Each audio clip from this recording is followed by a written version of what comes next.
full-on baddest.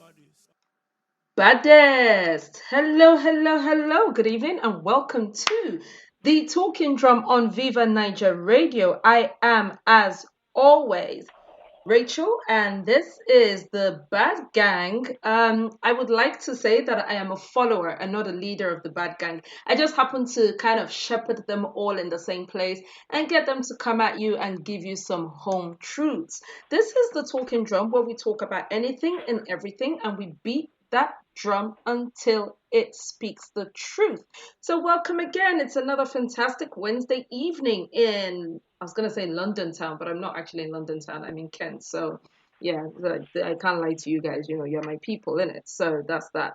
Yeah, we have a fantastic topic for you this week. The topic is, should you follow your dreams, your passions, your intuition, the things you always wanted to do, or should you just follow the money? Get a job, just be an insurance salesman if that's what brings in the money or what have you, as long as you can pay your bills. We love you to join us in the studio. We love you to come on board and join the Bat Gang. The telephone number you need to call, if you're dialing from the UK, you need to call 0330 998 1261. If you're joining us from America, that telephone number is +1, which is your country code. You can get rid of that if you don't want to. 712-770-4032. If you're joining us from Nigeria, the telephone number is 01440-5024. In all instances, you're going to need to pop in the access code. That access code is 264812. Access code, once again, ladies and gentlemen, moi moi, is 264812. So now that we've got the housekeeping out of the way, I have to come clean and say to you guys, I will not be the one holding the show today.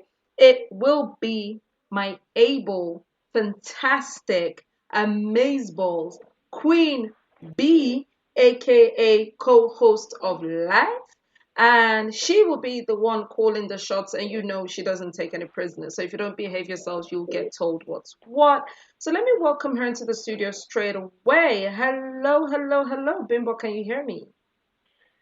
I can, yes. Hello, everyone. Welcome to the Talking Drum.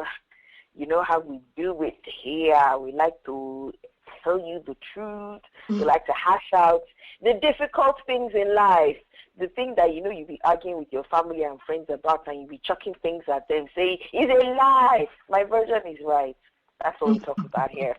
And that's why we bring you these topics. Thank you so much for joining us. It is going to be one of those evenings. So you have to bring your A game when you're calling in. We want you to come and tell us what you think. We want you to comment on Facebook, send us messages, whichever one, we're ready to listen. So thank you again for joining us. Absolutely. Thank so you. Rachel, thank you. Who else do we have in the studio?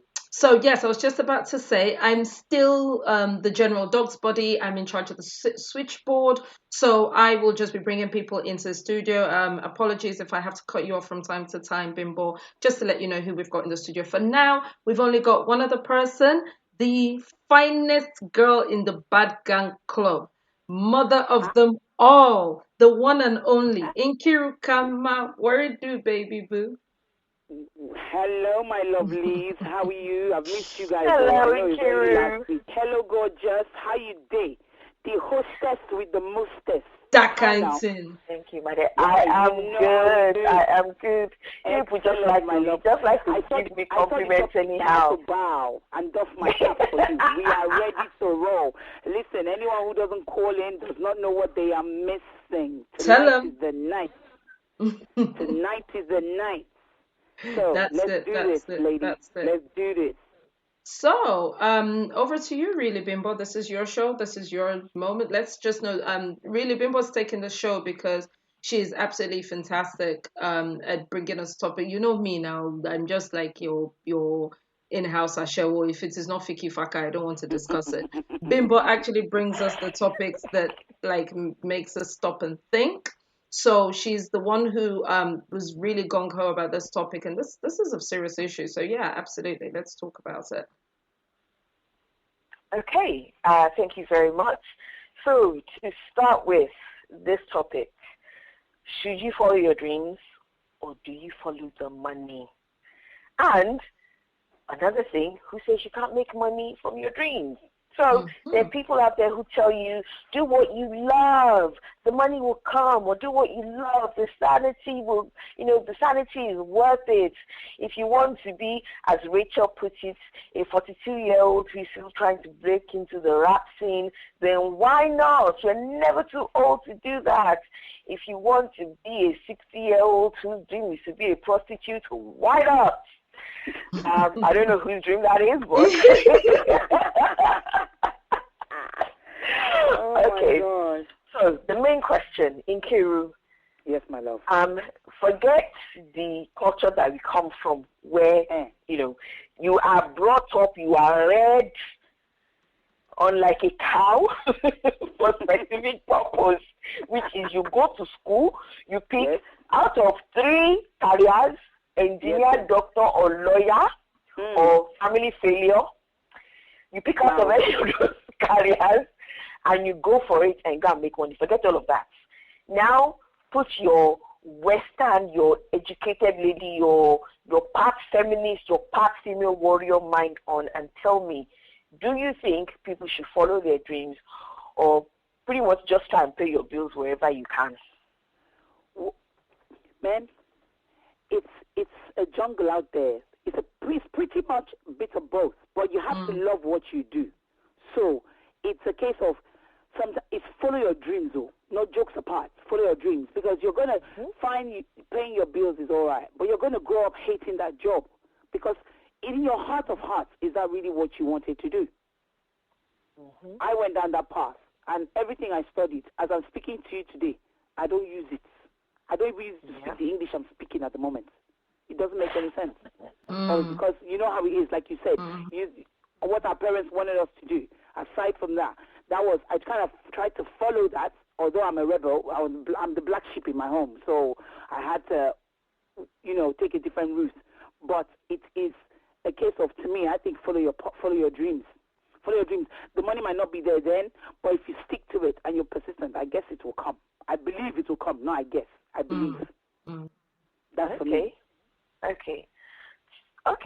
Rachel, what do you think? I feel like this. Follow your dream, but have an exit strategy. Don't sit there. Yes, absolutely. I feel like don't sit there year after year saying, but it's my dream now. All your mates are moved out their daddy's houses. They've all got jobs. They've all got families or whatever. You are still wearing big gold chain around your neck, giving them hip hop hooray. There's a point where you have to say to yourself, this is what I would have loved to do. This is going to be fantastic. But maybe I should be a music producer, or maybe I should be a sound engineer. Maybe I should still do something that keeps me tied to my original dream. Clearly, I'm not gonna at 42 have that MTV Cribs house, and I'm gonna have the honeys, rubbing up off me. For God's sakes, my mates are getting prostate exams by this point, So, maybe that's just not gonna happen for me. And there are actors as well who want to be actor, and they're looking at the TV and looking at Tom Cruise, and they're going like, oh, for crying out loud, he's freaking 5'0". He can't act. He has the same facial features in every movie. I could do so much better than, why am I, I go to all these in the auditions and nobody ever picks me. There comes a point that if you should be able to say to yourself, see, I'm going to give this everything I have. But if at such and such an age, or if at such and such a decision, like by the time I get married, or by the time I have my first child, or by the time, if at such and such a milestone, I haven't reached where I want to go in this profession, I owe it to myself to try something else. Right. That's what I feel. I feel like it's a bit of both. Follow your dreams, but if it not pay you, come and just go and look for another thing that you should be doing. Actually, I agree with that. Okay, so that kind of helps me segue into what was my next question, Okay. in the sense that for people that follow their dreams, are they happy?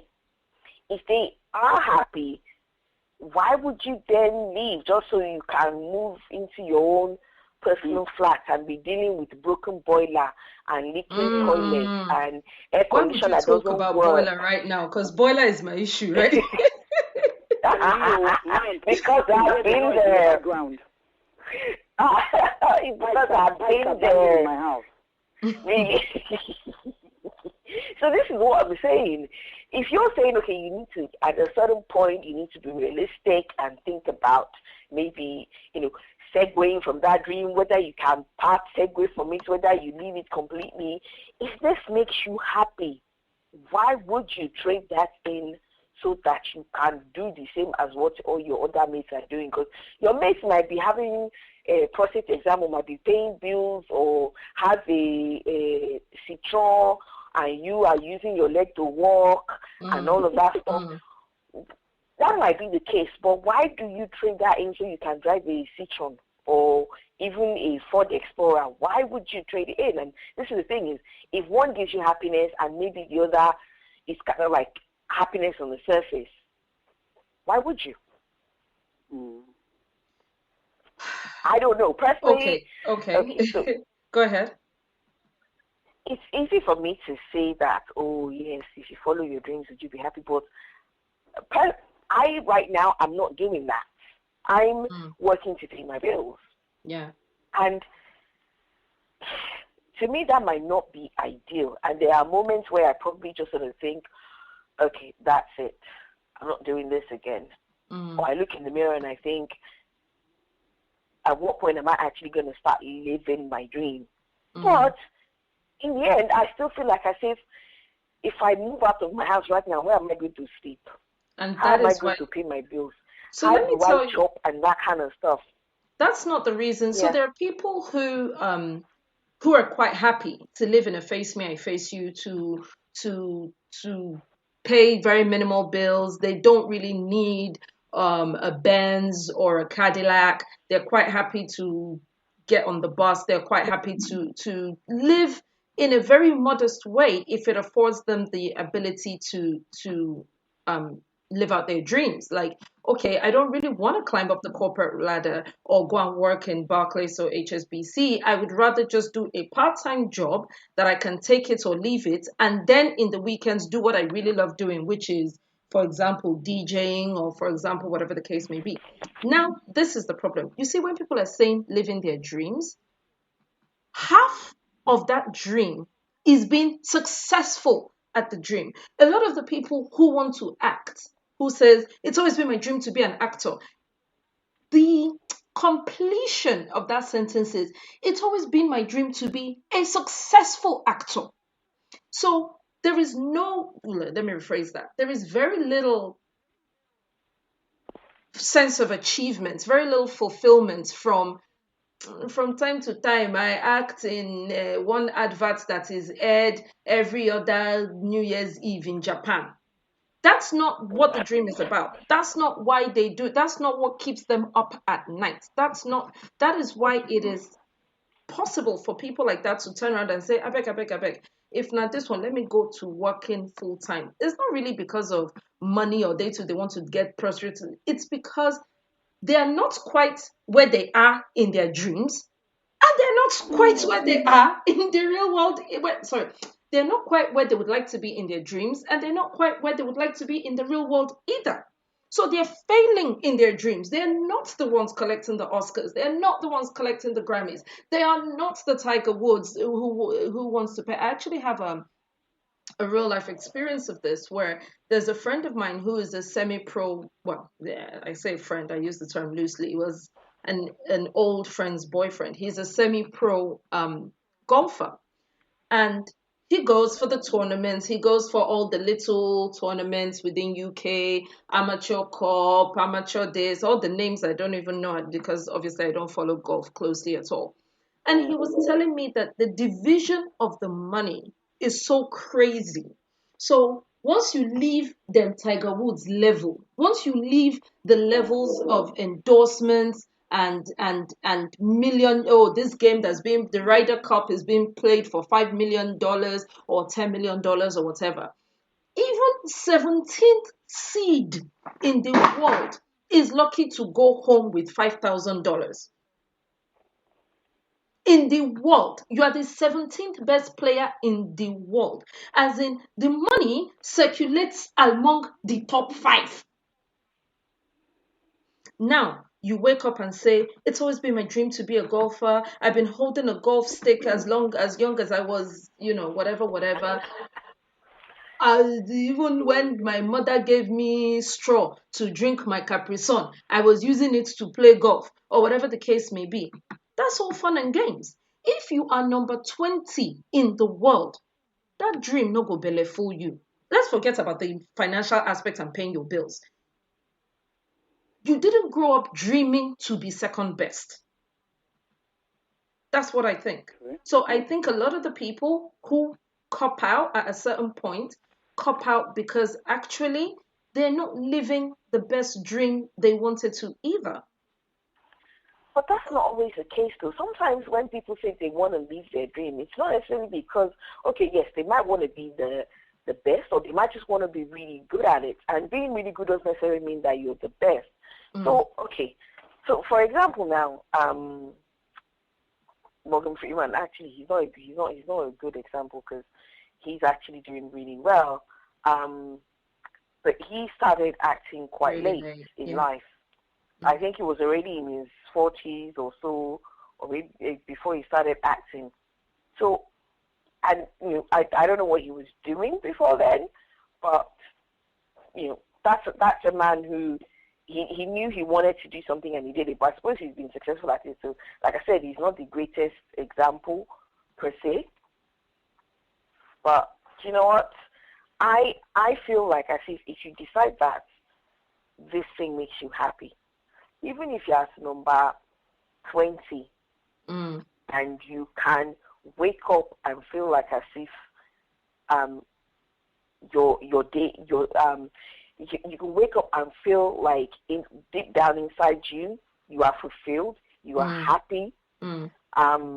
You don't lack for, or rather you don't lack for something that you desperately feel like as if you want in your life or need. So if you don't want to drive if you're not extremely bothered about driving a Range Rover and everything, why should you care if you can make the money to buy a Range Rover? No, you shouldn't. And that was an extreme. There are lots and lots of passions and dreams that don't have to do with hierarchy. Be the best, be the second, be the third, be the fourth, be the fifth. Something like doing fine arts, for example, and we know how our parents feel about, oh, you want to go and sit down in university for 4 years to go and study gender equality or something. Like, can you please go and sit your ass someplace, please, and don't waste my money. Even if it's student loan, still don't waste government money. Go and sit down. I shall not studying. Don't go and study nonsense. So I think there does come. Okay, so I guess let's think about, why do people give up on their dreams then? Why do we sooner or later join the rat race? Okay. Well, personally, I think it comes down to social, economic, too much Oyibo. I mean, it comes down to society. Simple. Yes. It comes down to if you are the type of person where you feel like as if you're missing out on something, even if you're supposedly living your dream, whether you're extremely successful at it or you're only moderately successful at it. If at any point in time you feel like you're missing out on something, then ideally that dream is not making you happy then. It's not even you. You will be on your own, loving your little dream and be feeling very fine, feeling very funky with your dream. That's how world people will tell you, oh, you don't know that your mother is sick in the village. Oh, you don't know your father is now upon all the home training they gave. You knocked up some woman. You have to Yeah, raise a or child. even if you get pregnant, if you get married or whatever, a woman that will the first time she met you, she met your little band playing in an underground cafe somewhere, and she was like, "Oh my gosh, I just love the way that you're following your dreams, your passions. Oh, I can just feel your passion as you're even playing that guitar. Oh, play the guitar for me again." Wait until rent comes now. Wait until she moves in with your ass. Wait until you are hiding from landlord and you are saying, "Oh, landlord, that check, oh, I should have told you." No, I mean, no, say that check for bounce It's, because no, what happened? You see what happened at a time. The day I you see will what carry happened. out that guitar, she will break your head with that guitar. Seriously, that I tell same you.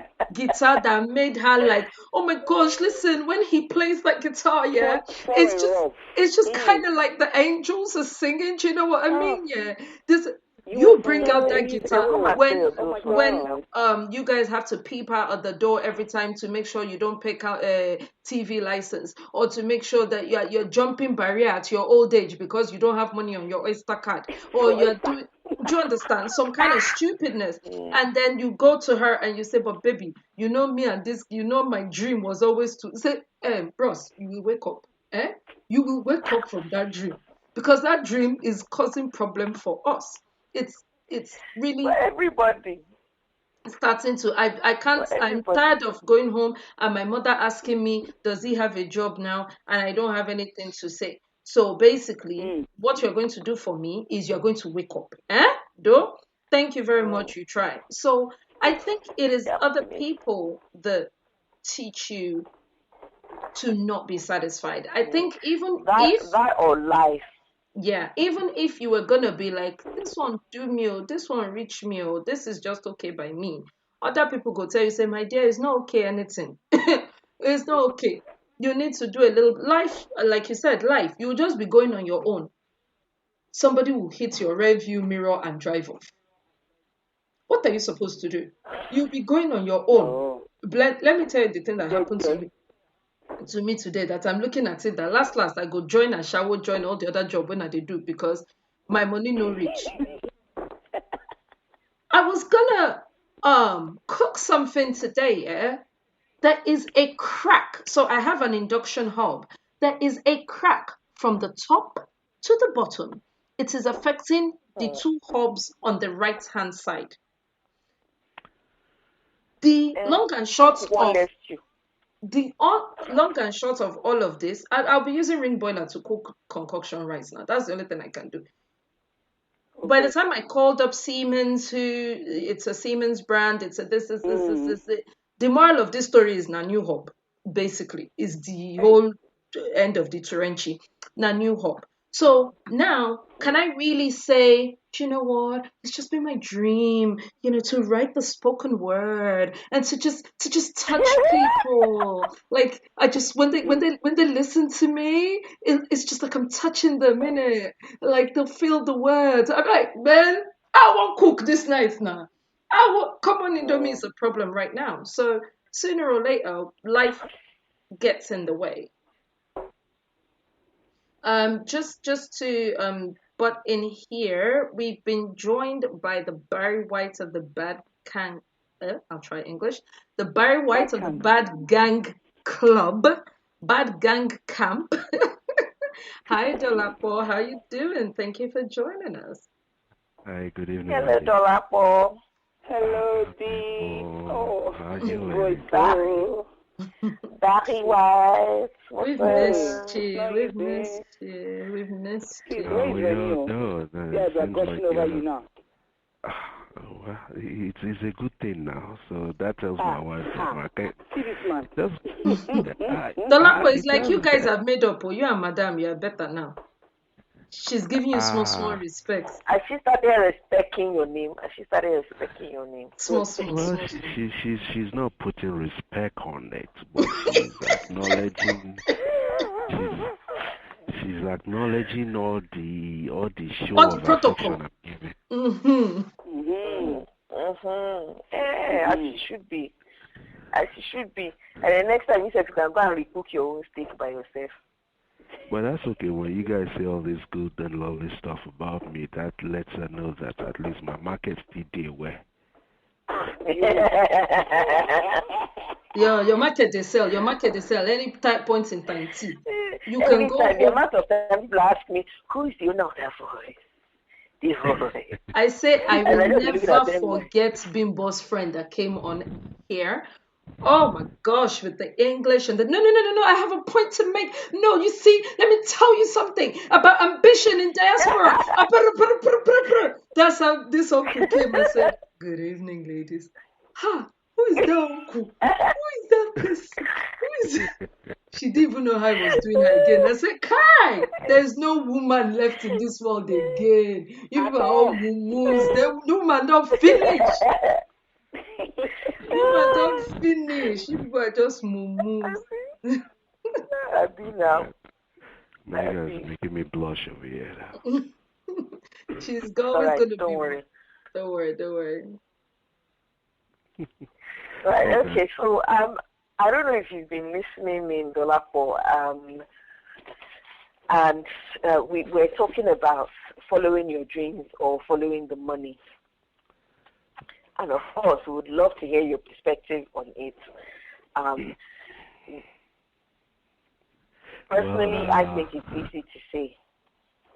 I think I'm in the camp, same camp with my wife. She already made a comment there that, sometimes you necessarily don't have the choice but to follow the money, but doesn't mean you throw away your dreams.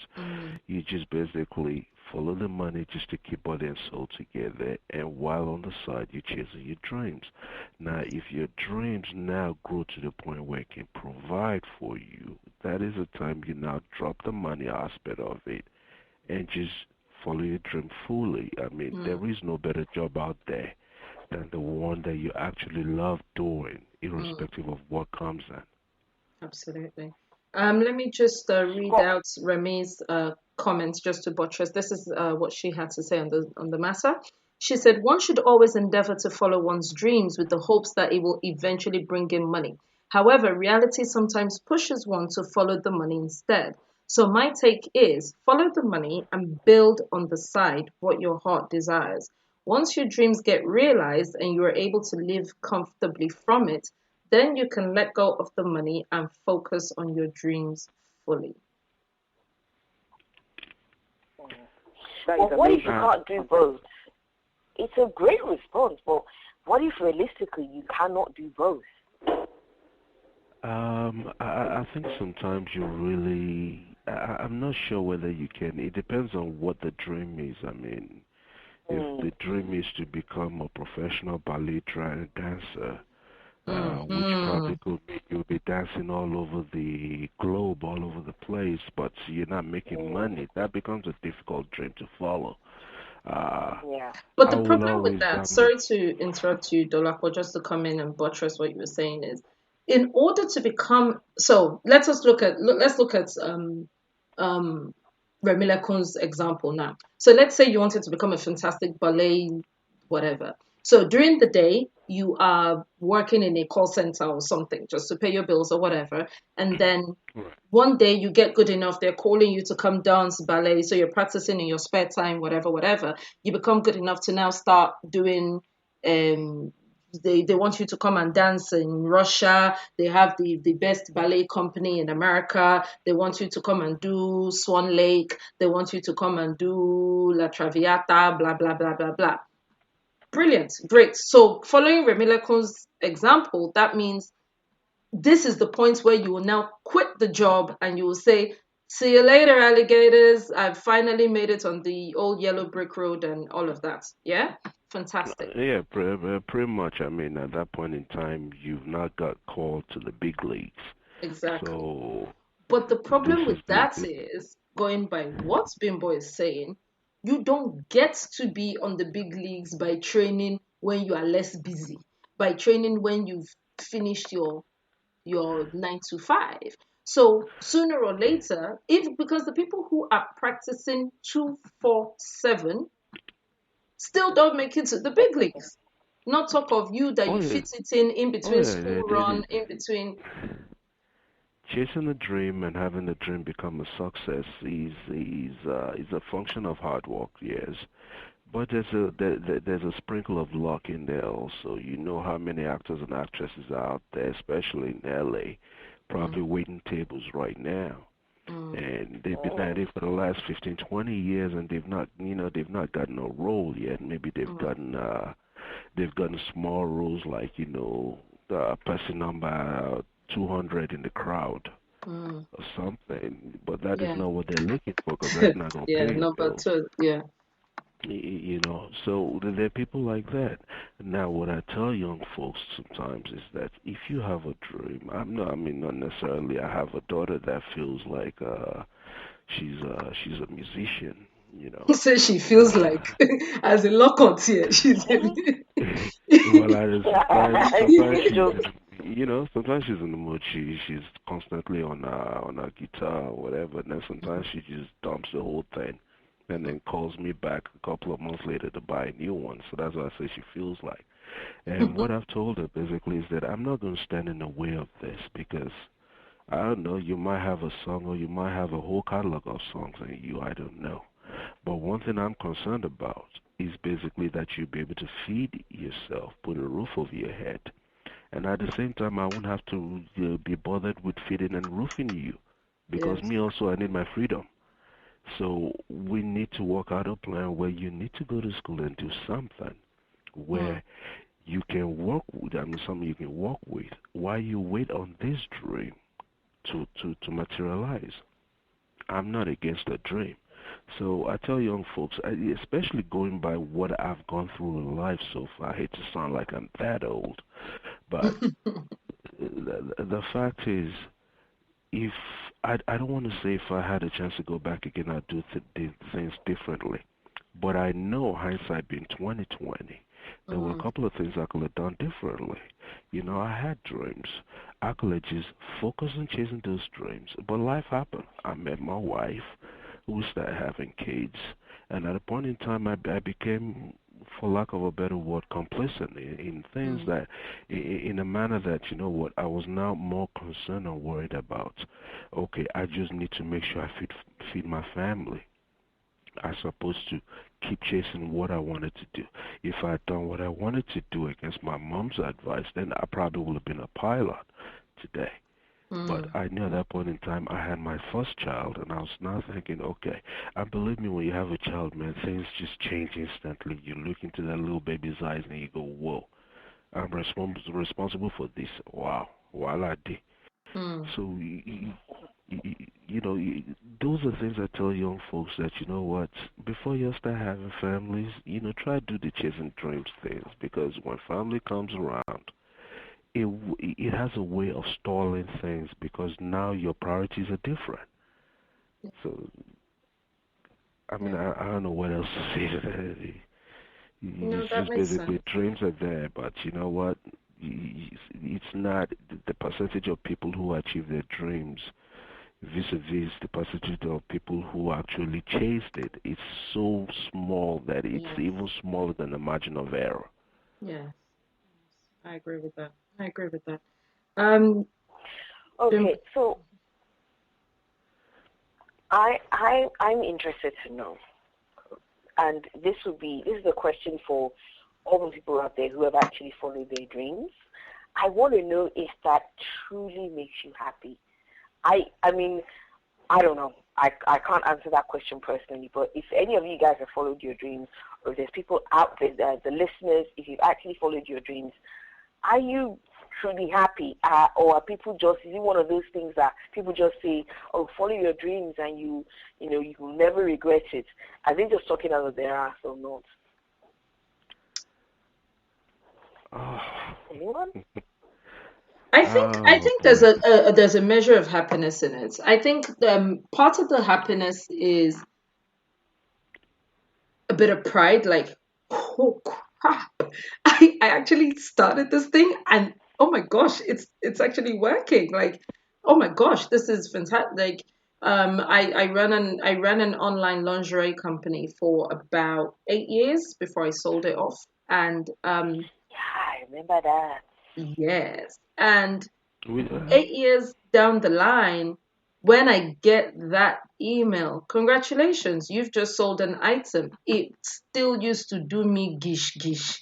8 years down the line, it still was a validation of everything, Timora Wale, everything, all the Gary drinking, all the I can do this, and I did it at a time when Christ. The only thing I knew they used to use computer for was to check emails. I had no idea what SEO was. I had no idea what traffic was. I had no idea what CPC, PPC, any of these things were. I just thought, I like lingerie. I always have difficulty finding lingerie my size. I guess if I try to sell lingerie, there's a whole bunch of women out there who probably feel the same way as I do. And they will all just magically find my website and magically give me all their money. That is how naive I was. So I had a lot of learning to do. I had a lot of broken hearts along the way. I had a lot of, and even in all of that, going back to paid employment felt like death to me. There was a period in between where I did work. I worked for about 3 years part-time. And all it was just, and I could have worked full-time. And if I'd have worked full-time, I would have earned a pretty penny. It was a very good job. But I refused to do full-time because I was like, Tempestra take precedence over everything else. I just need enough money to be able to pay my mortgage, pay this, pay that. And then it is spending the whole time packaging brassiere, packaging pants, and getting on with it. That was all I was interested in. That was the only thing that made me happy. Going to work was just going to work. It was a case of setting alarms, sleeping, waking up, and doing rat race things. The real thing, if you want to see me up until 2 a.m., 3 a.m., like I won't be tired, I won't have any thoughts of say, I won't be annoyed, I'll just be loving it, I'll just be ticking things off my list of things to do.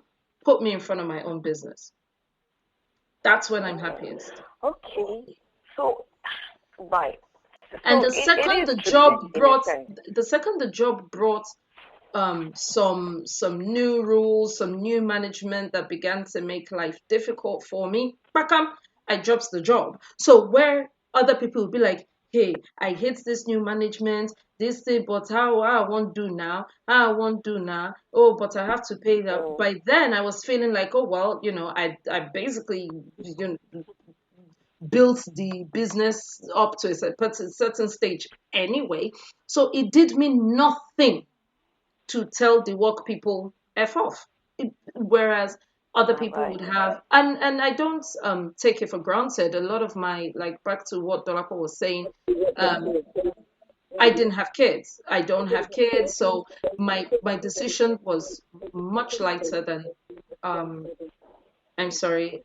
Rachel has joined us, the HR director of hiring and firing. She's back in the house. Everyone say hi. Hi, Rachel. Hello, Rachel. Hi. Hi.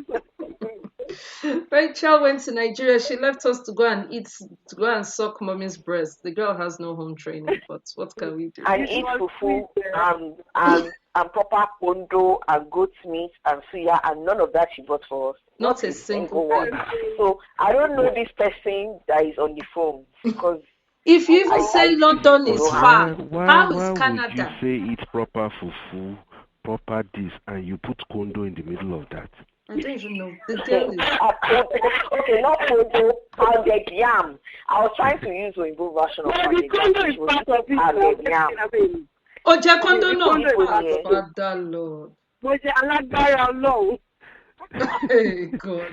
Okay, I don't even trust you no more. I don't know you. I can understand why you made that mistake. I can understand why you made that mistake. I mean, both of them involve pounding. Please, which British? Please, I live in the Britain too, and Nkiru lives in the same Britain. In which Britain is pounded yam called kondo? I want to know. Is it in Bromley South? Meanwhile, I have good bones to do. So, hey, you people, you see how Rachel is always sort of saying, this big boy girl or the camel one or whatever.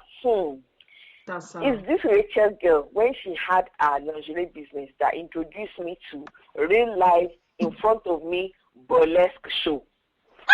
Burlesque woman in her panties and bra, and then at the end of it, when she had a giant fan, she took off the bra. This paid Rachel, she's the one. She called me there. She invited me to come there. I went. It's her.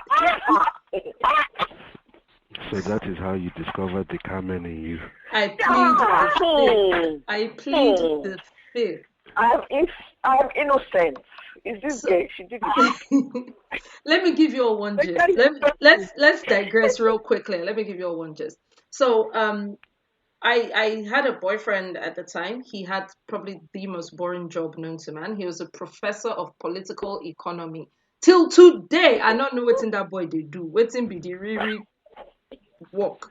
I know he goes to an office every day and he comes home. I know he's written a couple of books on the topic. That's like the extent of it. Anyway, I had to go to a lingerie trade show. Yes, there are such things. It is an entire building, 3 floors, full of wholesalers bringing next season's lingerie. There's fashion shows, there's all sorts of things, and it's a trade show but for lingerie. So people still sit down and discuss bottom line profit. They place orders against next season, blah blah blah blah. So it also does have the boring parts, which is what I explained to him. So I was like, I have to go to Harrogate for 3 days, lingerie trade show. Do you want to come with me? I have followed you to like a million boring dinners where all of you sit around the table and you say, yes, you say the problem with the EU, you understand, is because I think you'll find that if you were to check in Marx's clause, like I've gone to a million dinners where I have no idea what the heck they're talking about. So follow me, go my own walk now, so that you will know what I do. He made one excuse, made one. I knew he didn't want to come. He said no. So I got there, and then he's like, hi, babe, how's it going? This is the first day. And I walked in, and I actually saw a woman getting tied up in a corset. Like she was getting fitted into the corsets, and then the ropes at the backs were all getting adjusted so that they could secure the corset properly. So I took a picture and I sent it to him. I was like, oh, there's actually a brand that I've been looking to stock. And as soon as I walked in, that was the first brand I saw. There was a brand called Angels Carrying Savage Weapons or something. That was the name of the brand. Beautiful steel bond corset. All he sent me back was, huh? You didn't tell me there'd be naked women. I was like, it's a lingerie shop. Why would there be dressed women? Every single stand has its own model that brings their own models and models their own range. They literally have next season's range all on a hanger or on racks and everything. And you can literally say to the model, could you take that off and put that one on, please? I'd love to see what that looks like on the skin. I would love to see what the support is like and da-da-da-da-da. She would just enter one back of one curtain, off arm, on the new one, come outside, turn around in the set. Just bra and knickers and heels. That's all she wears all day for 3 days. That's all she wears. Then there was a particular brand called Chrisline. Chrisline is a Polish brand that specializes in larger cups. So their cups start from F cup. And they brought a model with them. I swear to God, I went up to this woman and I was like, Sissy, Wobi, please, can I touch your breast? Because I want to see how is this real? Because compared to her weight, of course, I've seen busty women before, but compared to her waist ratio, the load this woman was carrying, she's like, yeah, I get that all the time. No, that's fine. Of course you can touch them. I cuckoo went, The thing was real. Really, really real. I was like, this is it. So I sent him a picture as well. I was like, there's this lady here. I touched her boobs. They were real. For 6 months, I didn't have peace. When is the next trade show? When are they doing trade show? Is it not time for trade show? Won't you go for trade show? Is this how they used to do business? Is it only one trade show you will go to in a year? Won't you go to another trade show? And there was this friend of his was in the office when he was opening the emails, and he was like, guess where my girlfriend is? She's at some trade show right now. I was like, oh, that sounds boring. He's like, right? That's what I thought too. That's why I didn't go. So he opened the picture. This is what she's doing. She's looking at naked women. So you're an idiot. You have a girlfriend who looks at naked women all day long, and you're sitting in an office marking exam scripts. This is why your ancestors won't let you be great. This is what that one too joined. He made me carry him on next trade show. He said, "Put my name down. That I'm your secretary, your PA. I'm your assistant. I'm your buyer. I'm the chief. Yes, head buyer, because I want to be in the position that I'll be telling them to off it and on it." So you mean I will just point? He said, "So you mean I'll just point to the bra and tell her on it, and she will on it?" I was like, "But yeah, of course. That's why she's there. She's paid to." He said, "So after she puts it on, she will now come out in the brazier, as in I will see her in her underwear." I was like, "Okay, you're being a little bit pervy. You're being a little bit pervy at this point." Yes, she will come out in the underwear. She's allowed to. He said, "But I can't touch shower." I said, "No, touch whether they not go slap." I was like, "Touch whether they not go." So I've never seen anything like this before. We digress. If I let Rachel talk about underwear all day, we'll never leave this place. It's passion. We were talking about passion, so that was my own passion. Naked women. True. Naked women. Oh gosh. Naked women. All right. Anyway, Rachel, thank you so much for joining us. I don't know if you've been listening, but we have been talking about following your dreams or following the money. Mm-hmm. Now, we're talking about, we're particularly speaking about people who follow their dreams. Are they truly happy, or is it just one of those hypes they tell you, like, childbirth doesn't hurt, and I'll only put the head in. I only want to put the tip in. Just the tip. Just the tip. So we want to know if it's a lie like that or if it's the truth. And that's what Rachel was talking about, in that she was extremely happy when she was following her dreams, and she never let anything compromise that. Sorry, you're breaking up. It's not Rachel. Rachel, just 1 minute. Yes. Tyro's just joined us. Hi, Tyro. Can you hear me? Yes, I can hear you loud and clear. Perfect. If you just give us Tyro. Hello. Hi, Tyro. Welcome to the back gang. Half now. She's back. So that man heard Brice calling your hand. He dialed one time. Speed dial. What I heard about the. Why is it that Tyro is always arriving at times like this? He is not accidental. Man, show us avni. He takes his time. So it's when you're talking about nakedness, or somebody having sex with somebody, or somebody flirting with somebody. That's when you just show up. It's no accident. Taiwo takes, he has the phone on one hand and says, "Let me see where this conversation will end up." If the conversation be like waiting one to make sense, you just hear green. Taiwo will enter the studio one time. So sorry to interrupt. You were asking Rachel a question, Bimbo. Yes. So Rachel, what I want to know is, let's go back to a few questions ago, where should you follow your dreams or just follow the money? I have a bunch of different answers to that question. It depends on where you are in your life. If you are young, 20, 21, 22, no responsibilities, please follow your dreams. When you become much older, you're in your 30s, you've got a wife, or even if you're in your 20s and you have responsibilities, you need to follow the money. Because if your dreams is bringing you money, great. If the dreams are not bringing you money, you need to follow what's going to put food on the table. You have to be an adult. Absolutely. That sounds a bit sad, though. I mean, so does that mean that, after you've had a family now, or because you have a responsibility, you kind of forgo any possibility of happiness in a sense? Because that is relative. I mean, what makes you happy is relative. Are you happy to be able to put food on the table for your kids and put a smile on their faces? Or are you happier trying to follow your dreams and you are not able to provide for them? At some point, you have to make those choices. Yeah, that's true. Okay, that's true. Taiwo, your thoughts on that? Well, okay. me, right? When you say follow your dream, at one point did you start dreaming this dream? Because like when we are young, yeah, when Joseph, we are young, yeah, follow Alala. we beat into us. We live our parents' dream. They want us to be doctors. They want us to be lawyers. They want us to be accountants. All those high-powered professional jobs, right? And that's beaten into us from young. And you still have to live that life until maybe you're like into your secondary school. I think maybe like baby Timmy, don't read me up with science. I'll be finding excuses to do other stuff. So what I understand is at what point do you start having that dream that okay, yeah, I want to be an entrepreneur, I want to do medicine at my own line of thought. When did I start having those dreams? Because what I see is that we just living our parents' dream until a certain point.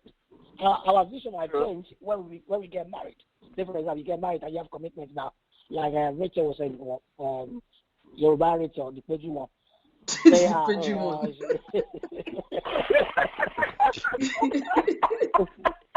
I've suffered on this show. Not in my gosh. He said, You don't like Rachel. Oh my God. Owning our own business, yeah, that makes her happy. But I'm sure, right, you tell your dad, like, oh, when I grow up, I want to be selling bra and pants. Your dad will beat the shit out of it.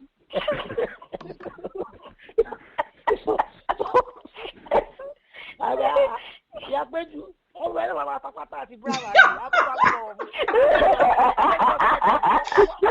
now you become your mother's child. No, you're my child. Oh, man, you're going to come where?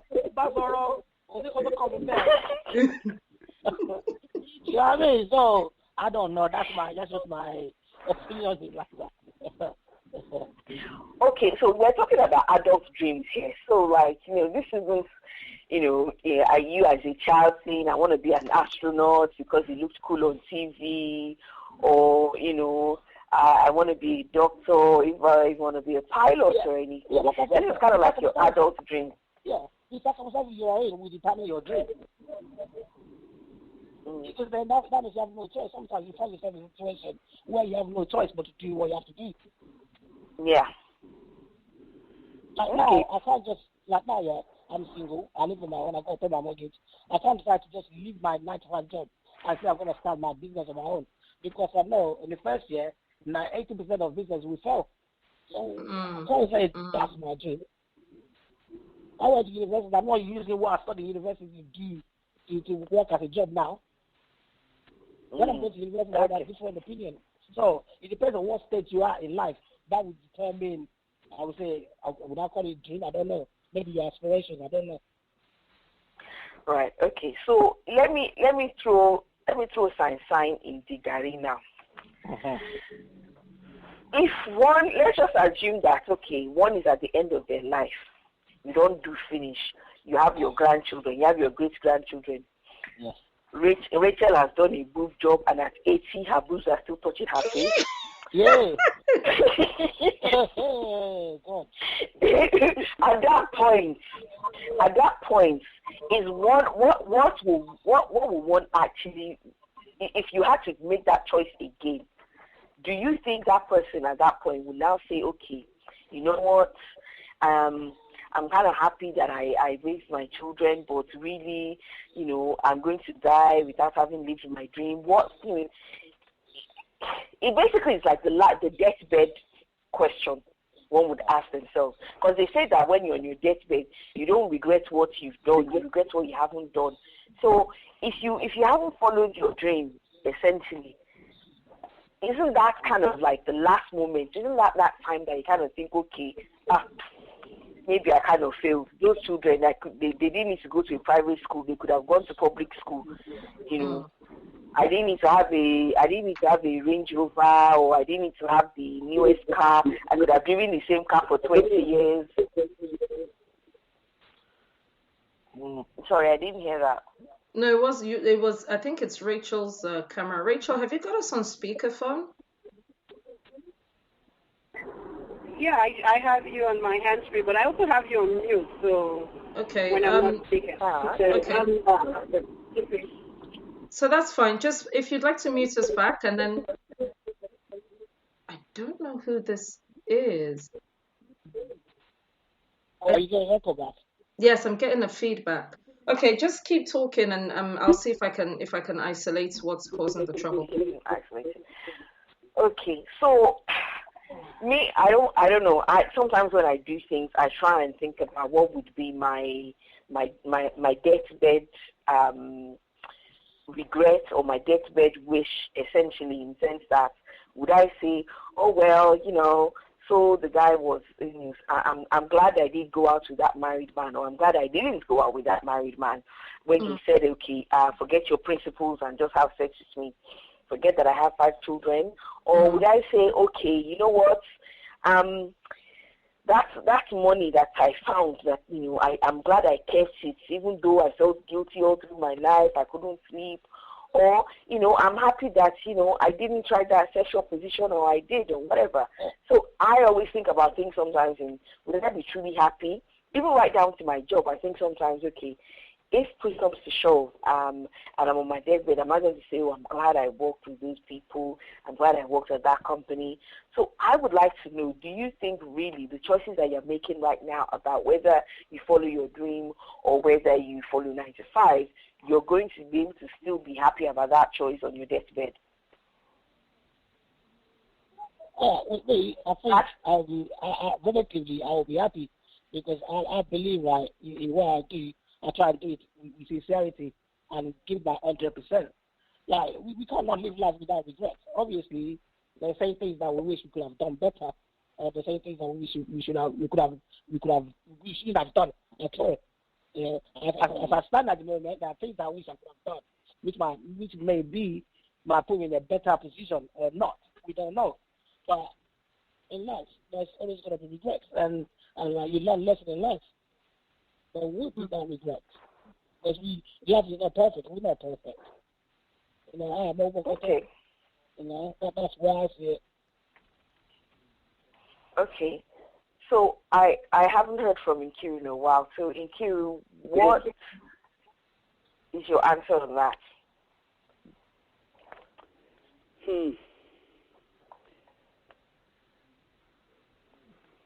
I don't know. Well, for me, I don't know. Okay, so can I use my personal experience? Yes, of course. Please. Okay. For me, my dream was, you know how it is now as you're growing up. Father wants you to be an engineer, mother wants you to be a doctor, and you are in the middle doing art subjects, not telling anybody. Okay. Welcome to the club. Yeah. Join the club.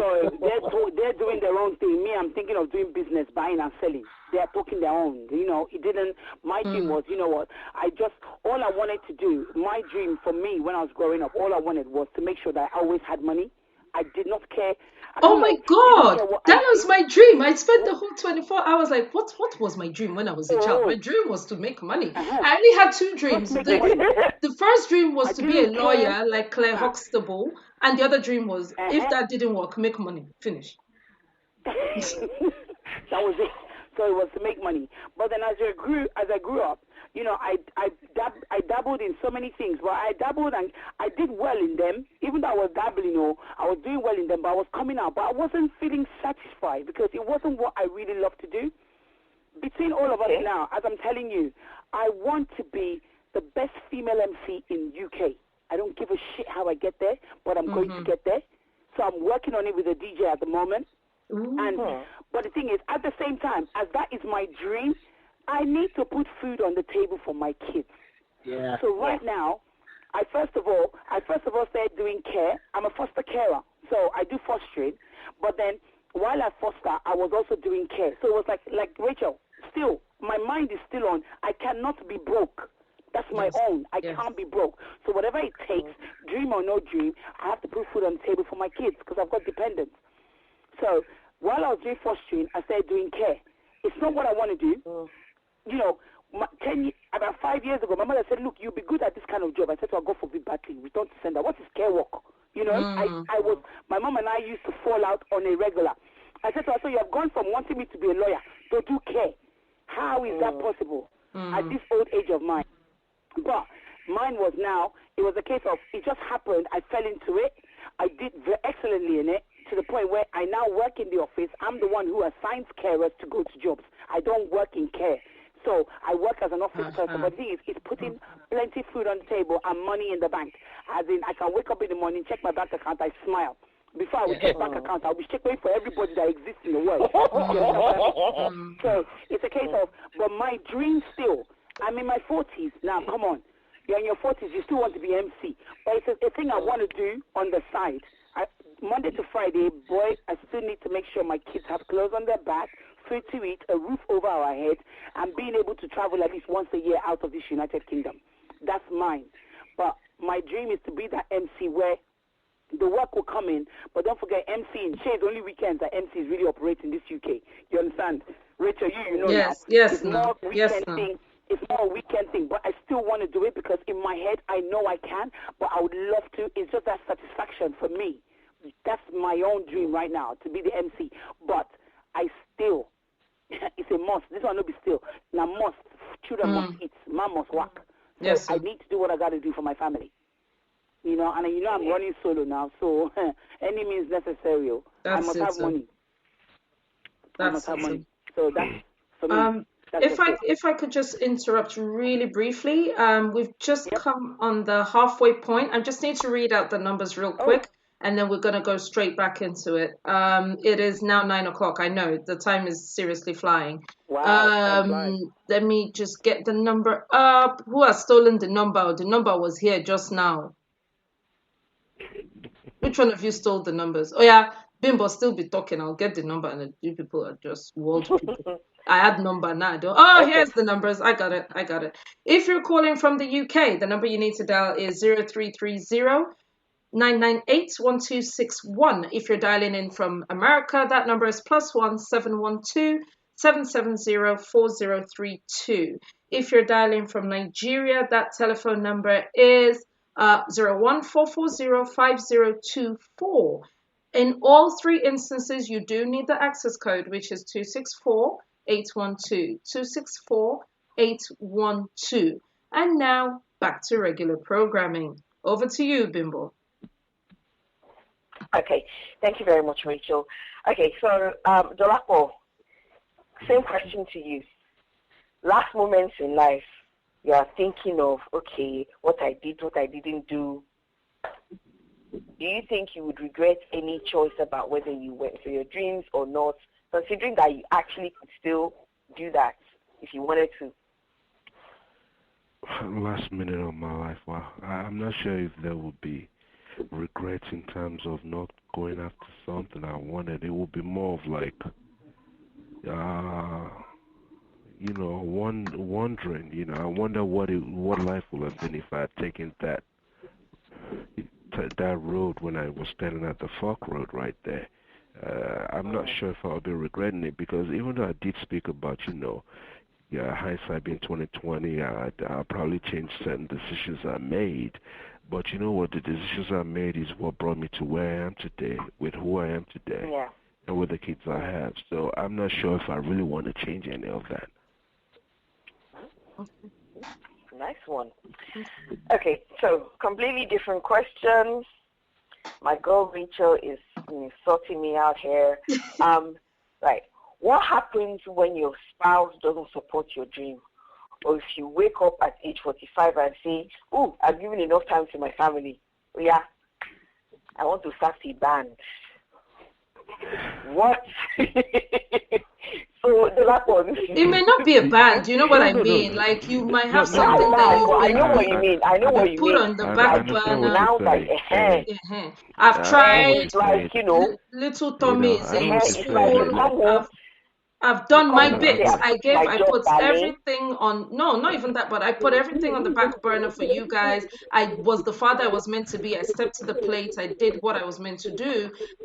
And now it's time for me. I don't want to get old and regret that I didn't do this. I don't want to wake up one day full of resentment that my life passed me by. I am more than a father and a husband. I'm also Dolapo DJ by White in the mix.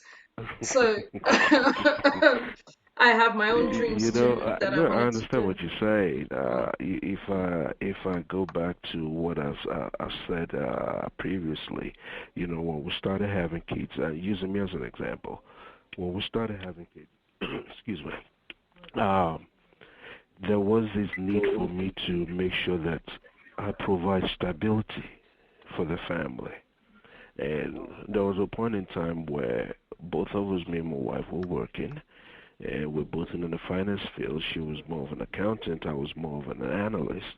And they had the downsides of that job, and she was like, oh, I mean, she had a good severance package and everything, but for a time, and I was thinking there was this new thing that was starting to grow, at least within Canada, was being a business analyst, a BA. And this was years back. And she was like, okay. I said, look into this. And she wanted to look into it. So I said, fine. Go ahead and do it. If you can do it, do the contract. My job, I mean, I know you'll be making more at this point, but my job will be At providing the least it'll be stability. I mean, stable. Yeah. Yeah. the health plans that we have and everything. So she started doing that, which was good. Now, like I said, my priority at that point was making sure that at least one of us had a permanent job that Mm. that was able to at least take care of basic bills in the house. Now, at the point later, then she came up and said, "Oh, she wanted to start baking also on the side, and I know she can bake. Her cake are to die for, Mm. taste wise." Mm. So I Mm. said, you know what? Go ahead and go into it. I will support you with everything. Even I have whatever creative marketing idea that you might think, I'll give it to you. And that was how we started doing things. I mean, I'm not sure if you've been on her page, you've seen this around Christmas time that she does this rum cake in a can. I'll take credit for it. Oh. That was me. That was me. Hey, That was my idea. just wait, Nice. wait, wait, wait, wait. I'm sorry. Let's talk about the important stuff. Does she deliver to the UK? She deliver to the UK. I mean, it's alcohol and cake. Think about it. Think about it properly. It is alcohol and then you have cake. So basically, you got the alcohol and the sweet. What else are you looking for in life? What? Well, I She mean, didn't go out to but see, there's a downside to that story. Like I said, I take credit for all the marketing ideas, the bunny cakes and Easter and everything. So yeah, but you know what? That was what she wanted to do, and I kept coming up with ideas. And I said, okay, have you ever thought about trying this? You're like, Shofi only work money. Well, our guinea pig go and live at home. Try it, we'll taste it and see if it works. anything to eat cake. Mm. Yeah, until she fired me as the official taster. Yay! Oh my God! I need to meet with your wife. Wait, But I mean, they fired you. she fired me. She How said I can was starting somebody to run lose? into the chopping into profit too much. That's a good one. I love it. But I mean, that's what she wanted to do on the side. And I said, you know what? If we don't know if this can blow up, but if it does blow up, you know what? That's fine. But I'll be there supporting you. I mean, I will do anything to support her side business, which includes, I tell you, when she starts it, actually, my deliver phone, I said, well, no problem. I'll go deliver. Make sure you pay my gas money. That's all that I need. Just give me gas money. Yeah. And that's fine. And if I get kicked on the side too, that's good. So I have a question for Great. Dolapo, if I may, because it sounds to me anybody looking from the outside in would think you're the perfect couple. You have the right amount of yield, you have the right amount of understanding, she has the right amount of letting you do your thing. The number of times we've been on this show, I think we had Remy just once, and she just lets you like, oh, that's Dolapo and his little crew, and they do. Were you always like this as a couple? Like, were you always supportive of her dreams? And were you all, she would wake up and say, okay, it's cake, I want to bake now. You two, you said, oh yeah, come and be baking. Okay, come and go and deliver. You two, you said, oh yeah, vroom, vroom, let me be going. Or No. was there ever a time when you're like, see, fine girl, let's face this family first, or let's do the work I sent you to go and do first, or whatever? If I say yes, I'll be lying. You see, when we got together, when we first started out, being a typical Niger guy now, this is my castle. I'm the boss, and I run things. But the results I was getting was not what I expected.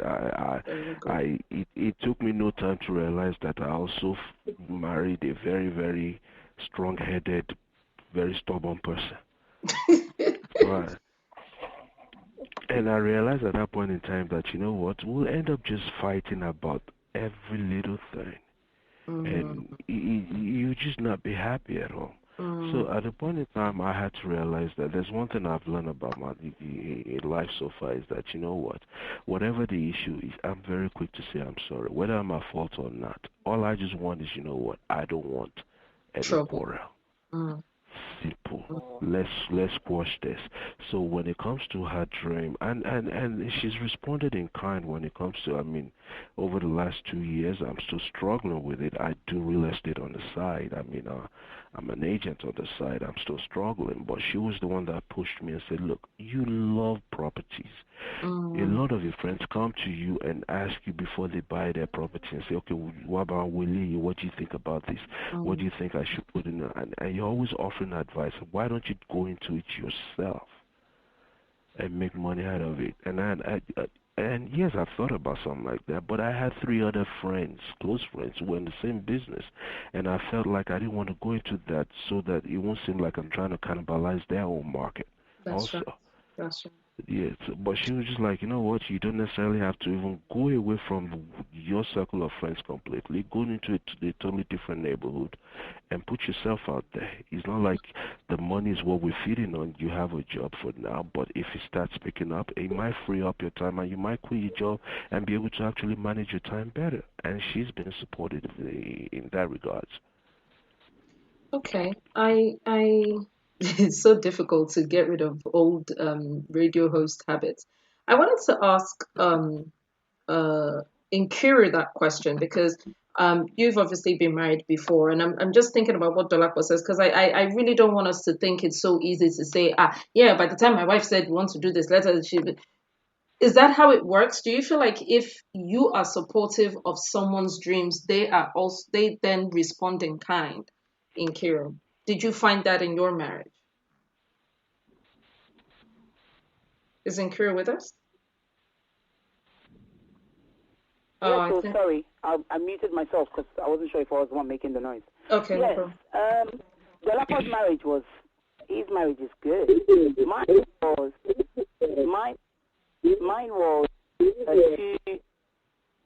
Go ahead, Nkira. I've muted Rachel. I can hear noise. Is it me? I've muted Rachel. It's Rachel.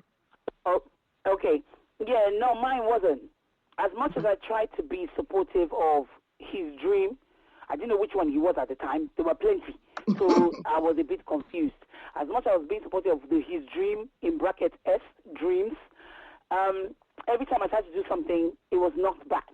You know, I didn't have the but at the time, my marriage wasn't really great because every time I tried to do something, there was always some snide comment or there was some comeback or, you know, what kind of money are you going to make from that one now? You know, I never had it. It was like I said, it was when I started flying solo.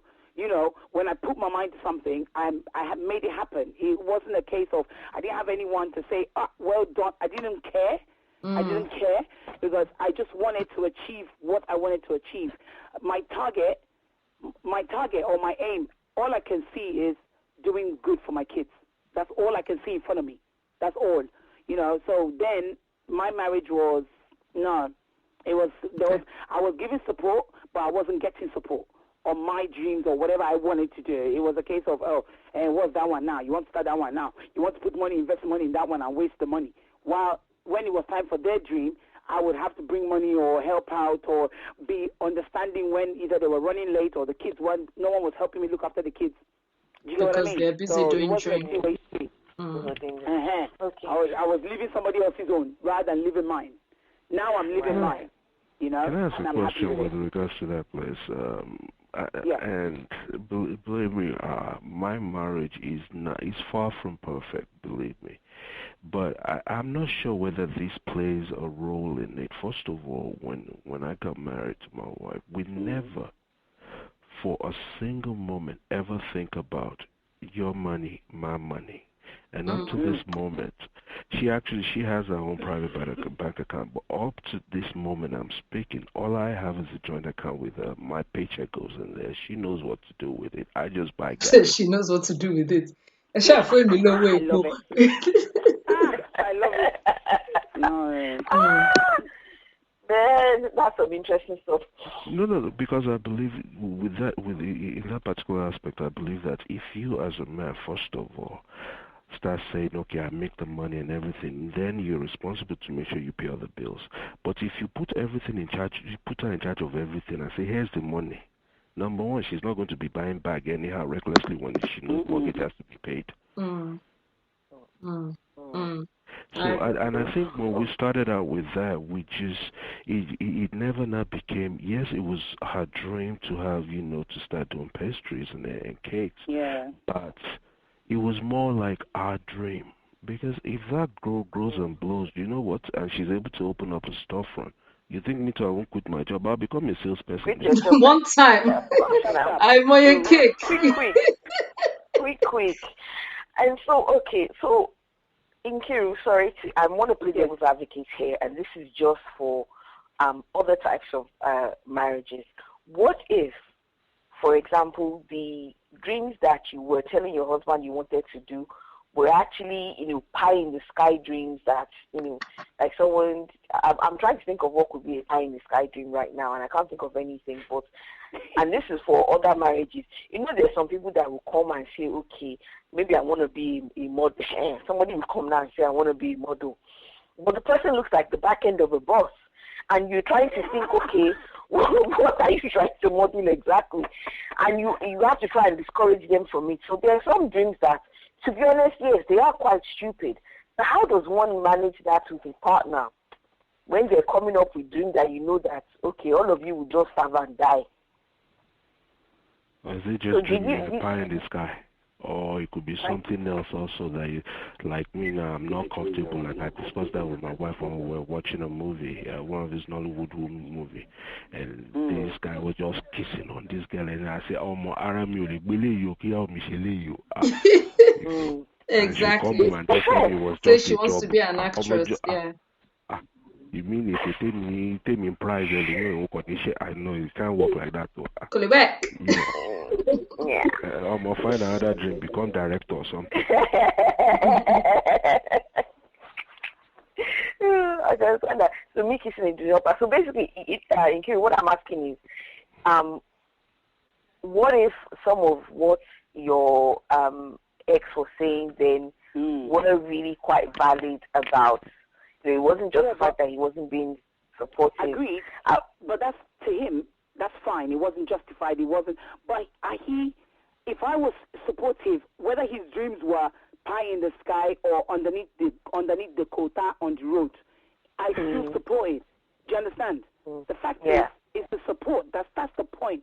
The point is, be there for the person. He encourages the person. Even though it's a pie in the sky, you never know what they could achieve going that way. You never know. Okay, so you're saying that, if so long as that person is supportive of you, regardless of whatever you come up with, that other person should support you as well. At least, because that gives you, listen, from with a partner, once you have their support, they're behind you, they're backing you, it gives you, I don't know whether to say it gives you fuel in your gas, or what's that thing that they say? What's that Igbo word they use? It gives you wings. Red Bull gives you wings. Red Bull. It gingers your swagger. Do you get what I mean? You have that confidence in you, even though you know you're gonna fail. You're gonna do your utmost best to achieve something from it. Do you understand? Then it's for you to realize, oh, you know what? This isn't the best way to go. Maybe there's another way I could go. I could still achieve this thing, but go through a different route. But then putting it down and dissing it, I mean, so what avail? Do you get? Okay. Okay. Yeah.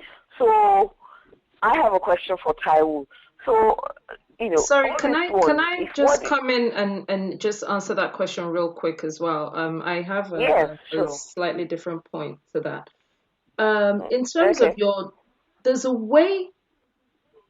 So there was once I visited a counselor. I had a lot going on with myself, and this. And the lady, the first thing she said to me was like, one thing I need you to understand is I will not tell you what to do. So straight away I was like, so okay, well I'm funny. Like that's why I'm here. Why are you sitting there? Like I'm at a point where I'm completely confused. So she just said, okay, so tell me about this, tell me about this. And I was really reluctant to talk to her because she had already started off by saying, I'm not going to tell you what to do. And I thought the whole thing was a bust and it was a session that I was paying for. And then the more questions she asked, the more she probed. The more she probed, the more I opened up. The more I opened up, the more I saw the answer by myself. And I was like, I don't actually need to be here. I know exactly what I need to do.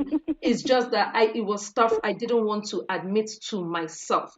So if someone comes Mm, to you and says to you, and I think Dolapo made a very, very, very important point about this joint account of a thing. If I go and meet my husband, knowing fully well the amount that we have as a couple, that I want to start mm, an airline company. It is not him that will say, how much money? Are you going to find the money to do that? How much money do you? What's the income? Me too. I go no. Say the money wey dey this account not reach to buy keke marawa, not talk of buy aeroplane.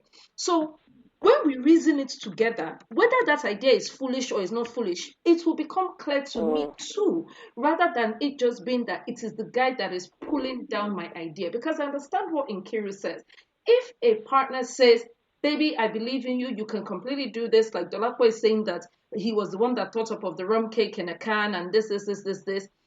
And I I can stand make by it. I can make 200 cakes before daybreak.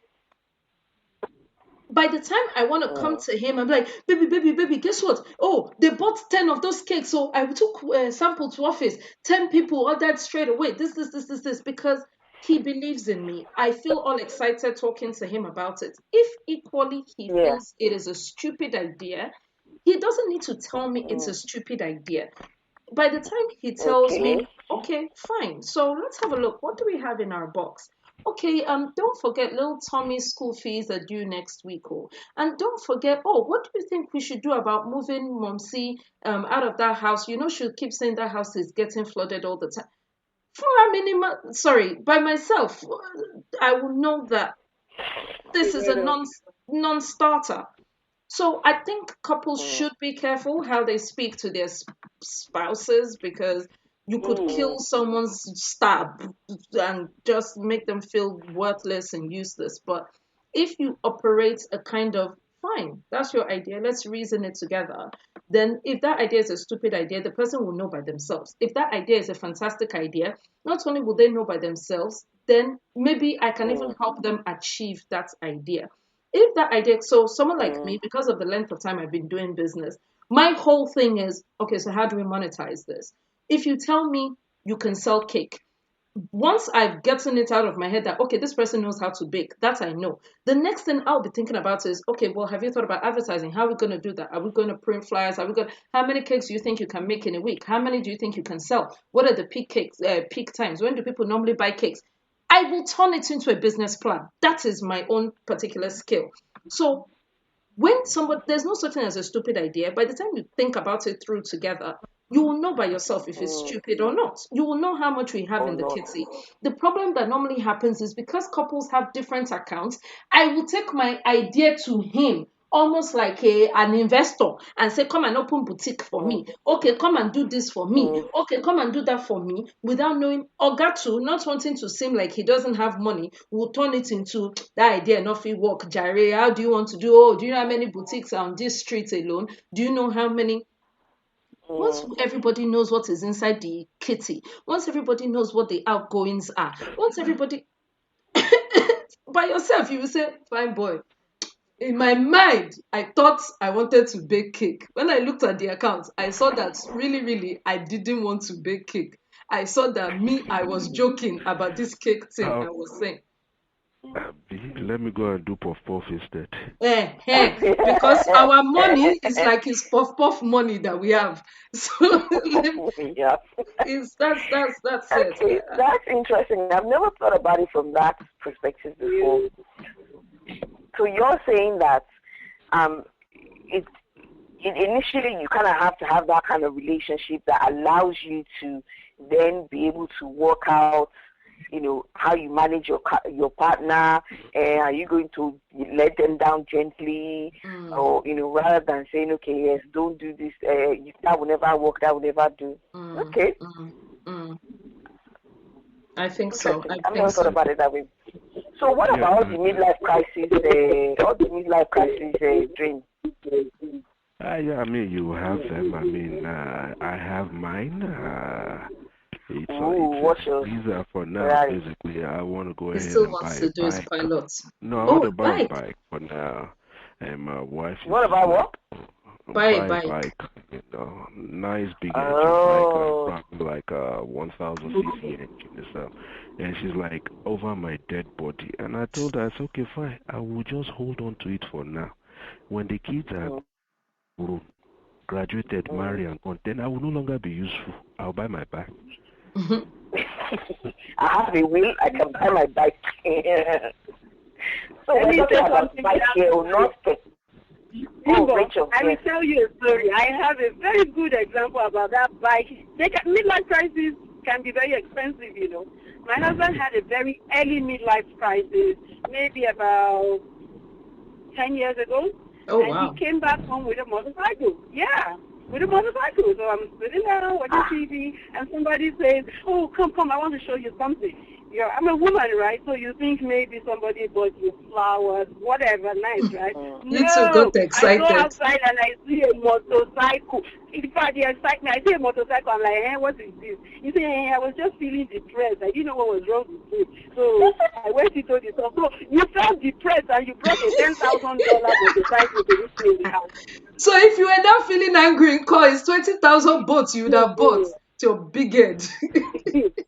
So I try to manage depression. Anytime I see my husband feeling sad, hey, Tolu, how far? You okay? Because the next thing say you okay? It's not because I love you. Before you go and reach $20,000, they say on my head. Because I'm like, you okay? Let's talk about this depression. What is going on? So before the midlife crisis enter, you have to manage it. You know what? He did it the right way, because if he had come over don't go and do that one. I think I will go and post it on Facebook.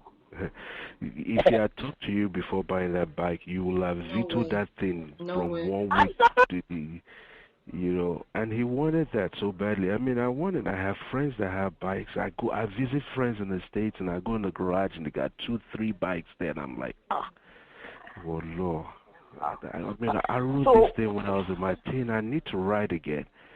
So, but I just figure, you know what? Okay, it doesn't make sense. I have kids to feed, so okay, fine. I'll wait. Why is that talking bike, not Tekemarwa? No, not Okada. Not bicycle, fire bike. So what happened, Rachel? Does he still ride regularly? Not regularly anymore. Now the thing is just like a dinosaur in my garage there. Just imagine, $10,000 But you see, don't knock it. Let me tell you the story. I have a couple of friends in Nigeria right now, mostly in Ibadan. All right, these are not layabout guys. These are medical doctors and surgeons and accountants or whatever. They have bikes. These guys actually rode all through West Africa. And in doing that, they were able to raise funds for motherless babies' homes all across West Africa as they go on. So this is the line. You are practicing the one that you will tell Remileku. We donate money from our account. If we donate for them, then you don't have to ride bike. Well, actually, the one I'm trying to soften my wife for will happen in 2 years. Is they plan to ride from Nigeria right across North Africa to the coast. But one of them and just get. Madam will not agree. You two, it's not possible. I think I've seen that the one that you were talking about, Oracle. The guys that rode across some part, East Africa or something. They did. I think Yeah, that was they've being done released, East to South Africa, they've done West Africa. Then I mean, they now want to go to Europe and back. and back. Okay, and you want to be involved in that one? I You know want to what? be involved, Come and so tell I'm us I'm back. basically Come to the saving show. up big time. Everything that she goes and goes, my friend in Atlanta is having a loan ticket. I'll buy. Don't worry. You know. So now write it down. Also, you can have on this day. Everything I'm thinking about, we should have like a all girls Vegas trip. I'm like, hey, look into it now. Look into Of course. So it. like I say, on this day, This man, you went to this place. What was it that I said yes? I said yes. On that date, you said you were going to Las Vegas. Me, I said yes. What you still did in that Vegas, we still have not heard about. So that's and a that good is one. also how you support dreams. I'm supporting her dreams. You're not supporting her dream. You're doing quid pro quo. Bribery and corruption, EFCC. EFCC. But I have to say, this bike thing, though, they're proper enthusiasts. I used to work with this man who was in his 60s, who his bike was fixed out. I'm sorry, I'll do that again. That's Rachel. Yeah, go ahead. This guy, he was in his 60s and his bike was tricked out. His helmet had a Bluetooth whatever in it so that he can talk on the phone. And he and his friends went on a trip around Asia. Well, not East Asia. They did South Asia and West Asia, and kind of like all the India and whatnot, and Bangladesh, Pakistan, whatever, all of those places. They did that one. For like 3 months of just riding. Dolakwa, have you ever driven a bike? Ridden, rather. Have you ever ridden, not Okada, a proper big old Harley or a proper big old Oh, yes, Suzuki? I didn't when I was growing up in secondary school. I had friends, not me because my father would kill me, but I had friends that would buy the old police bikes, the old Triumph and the BMW R2 and all that. They won't keep bring it home either. We'll always keep it in the police quarters and everything. And we just go pick it up and ride all over town. And yeah, I rode bike, but it was very notorious back then in the late 70s and early 80s for bike riders. Wow. So we know. Apparently, Nigeria has a whole biking community. Yes, they do. These races and whatnot. That's right. And That's right. then I don't know about bikes. First off, my feet cannot reach the ground, so I don't know if you people know, but I'm 5'2". I'm not putting myself on a bike where my leg cannot reach the ground. Be dangling. I'm fine in a car. Exactly, be dangling. I'm fine in a car. Even in it has to be a proper car as well. So, no, we're not going to have bumper cars here because the other day somebody invited me to fair. I went to ride on bumper car. I smacked my knee into the whatever when someone bumped into me. I can't do all that one. I've done riding around the track. Yes, it's either the car is so low, like all the race cars, those what they call them. The one that Lewis Hamilton used to do when he was growing up in, all those little, thank you, yes. You see that those ones are too close to the floor. So it just makes my brain vibrate. It makes me be surprised. No, I'm serious. We went to a racetrack, we're driving all these, go-karts and everything. Those things are very low to the ground. When we had like 2 to 3 laps. When I came out and removed my helmet, my brain was still vibrating inside my skull. I could still feel it doing from all that because I was too close to the ground. So I can't be doing all of that one. I'm sorry. Let me stay in my car gently. In pieces, not in pieces. Exactly. Okay, so I think we should get back on track, but the gist is sweeting me too much. See your life. I think we should talk about careers, parents, A lot of us here are parents.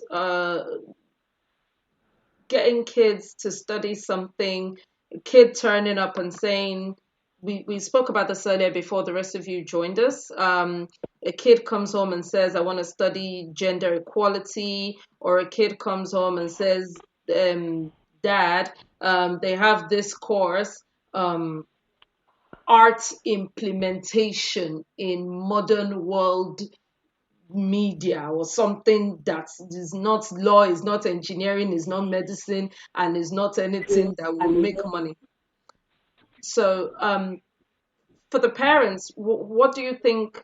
I mean, now we know. There was a time our parents only. Oops. Rachel, I'm so sorry. I'm just gonna have to mute you again.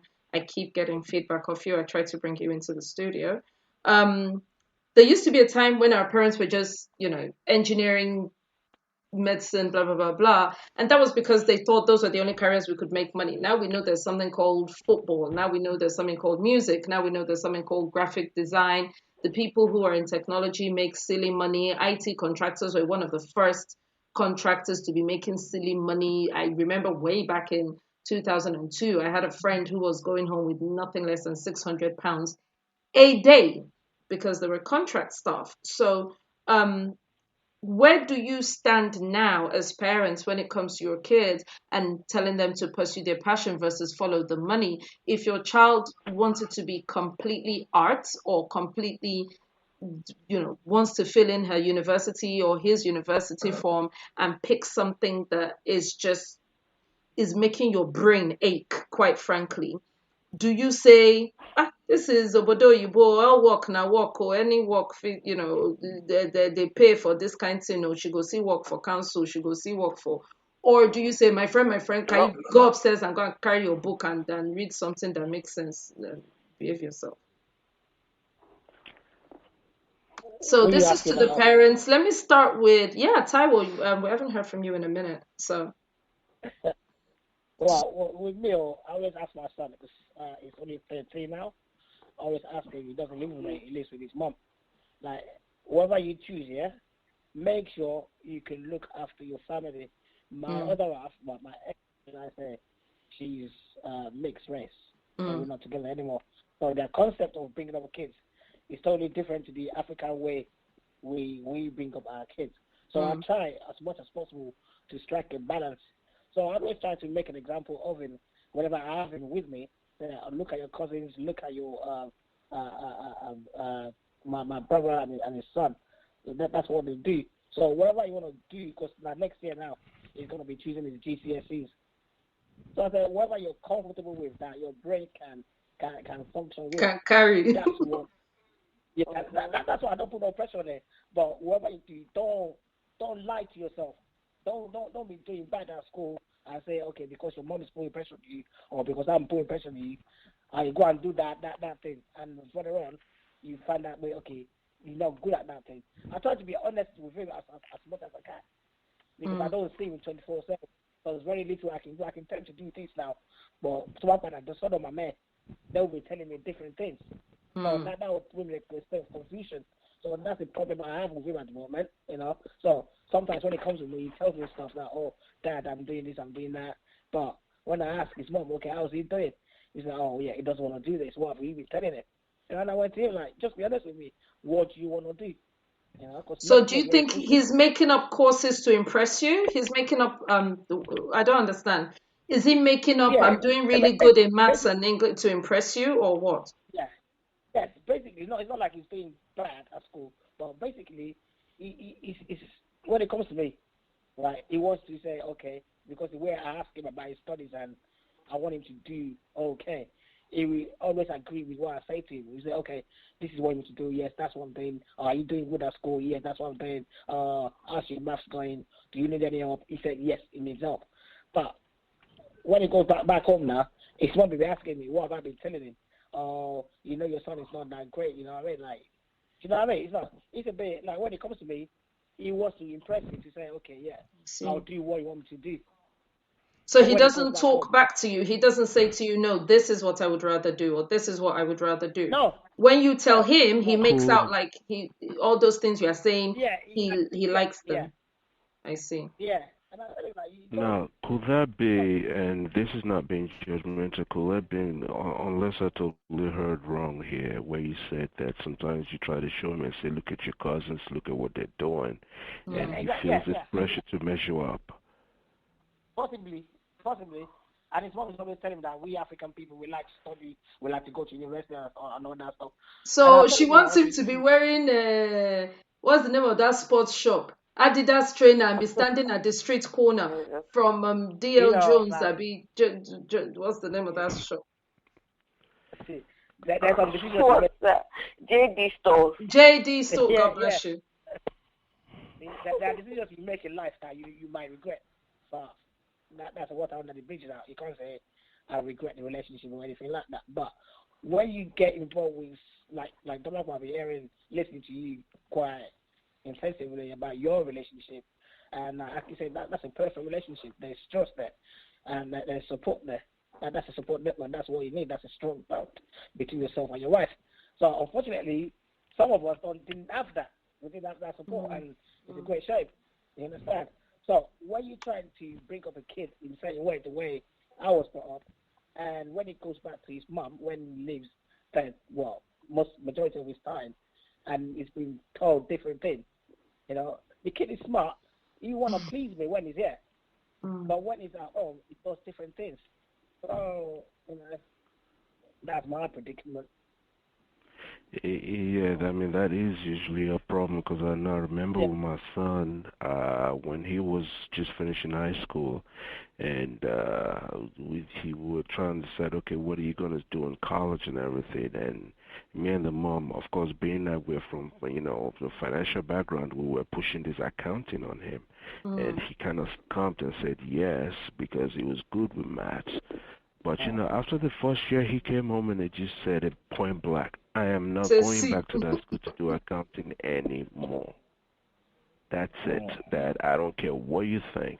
And I mean, I was crushed for about, for about a day. But eventually I had to go back to him after a couple of days and I said, so what exactly do you have in mind? And he said, programming. And then I thought about it. I said, of course, he likes computers. That's why he's always down here in the basement constantly with 5 screens in front of him and everything. Why didn't I think about that? And now he's flourishing. I mean, to the point he's about.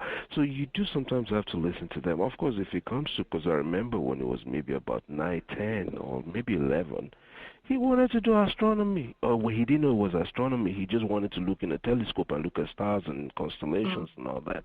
And I thought to myself, it be my boy, you know. Every You Mark know, Vote.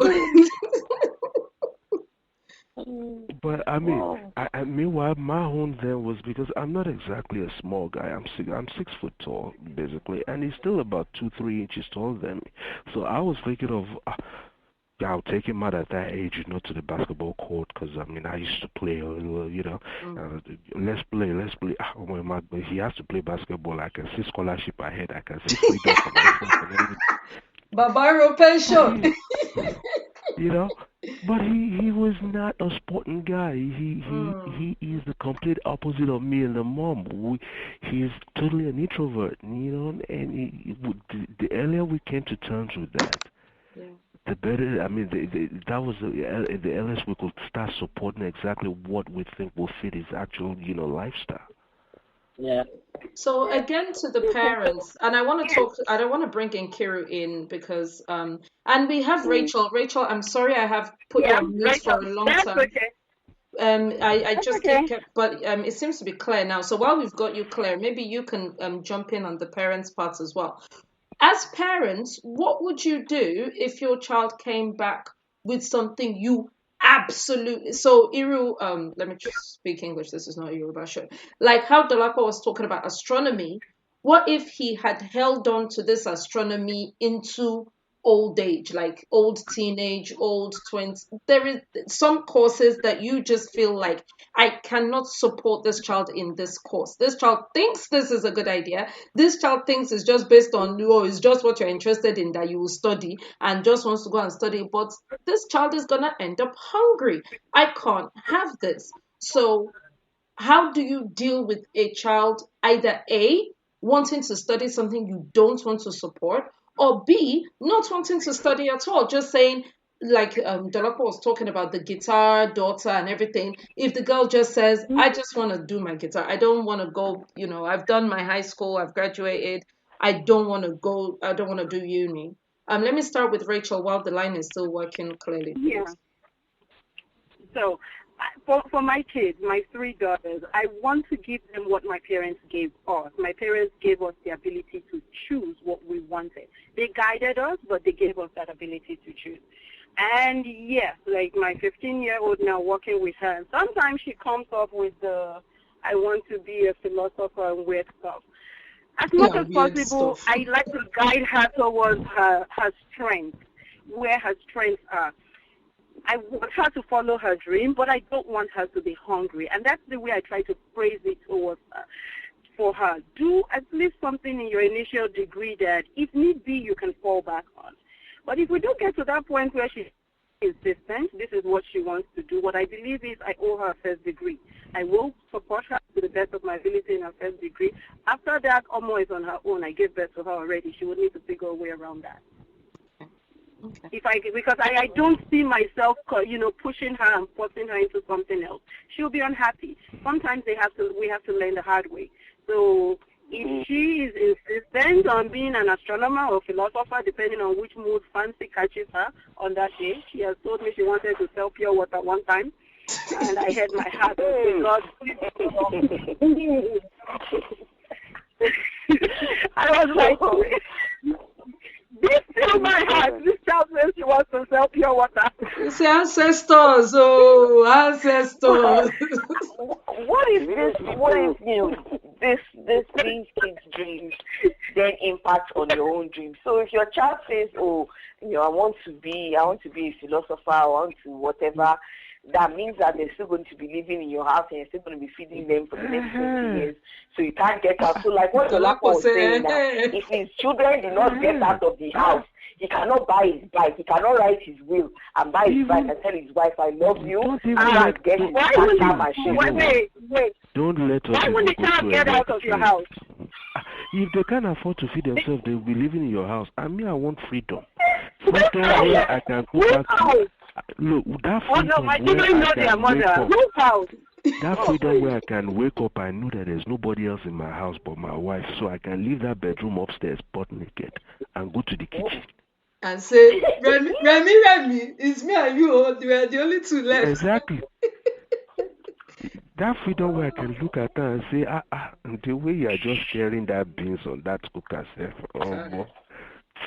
Fire brigade will be coming to your house like once a week. Beans on the fire, burning everything. This one now that at this point in time we're like hostages in the house. In your own house. Are they asleep? Go and check. Oh, too funny. Taiwo, yeah. Is Nkiru there? I'm here. Nkiru, okay, what happens if one of your boys says he wants to study something you don't think will earn him money or take care of him long term, or if he just doesn't want to study, comes out what do they do in this country? Year 13. What's that? GCSEs and O levels. Comes out O levels and just goes, I'm done. For the second part, the second one you just said, the house cannot be big enough for 2 of us. After that, lie. It cannot be. There's 2 options. You study.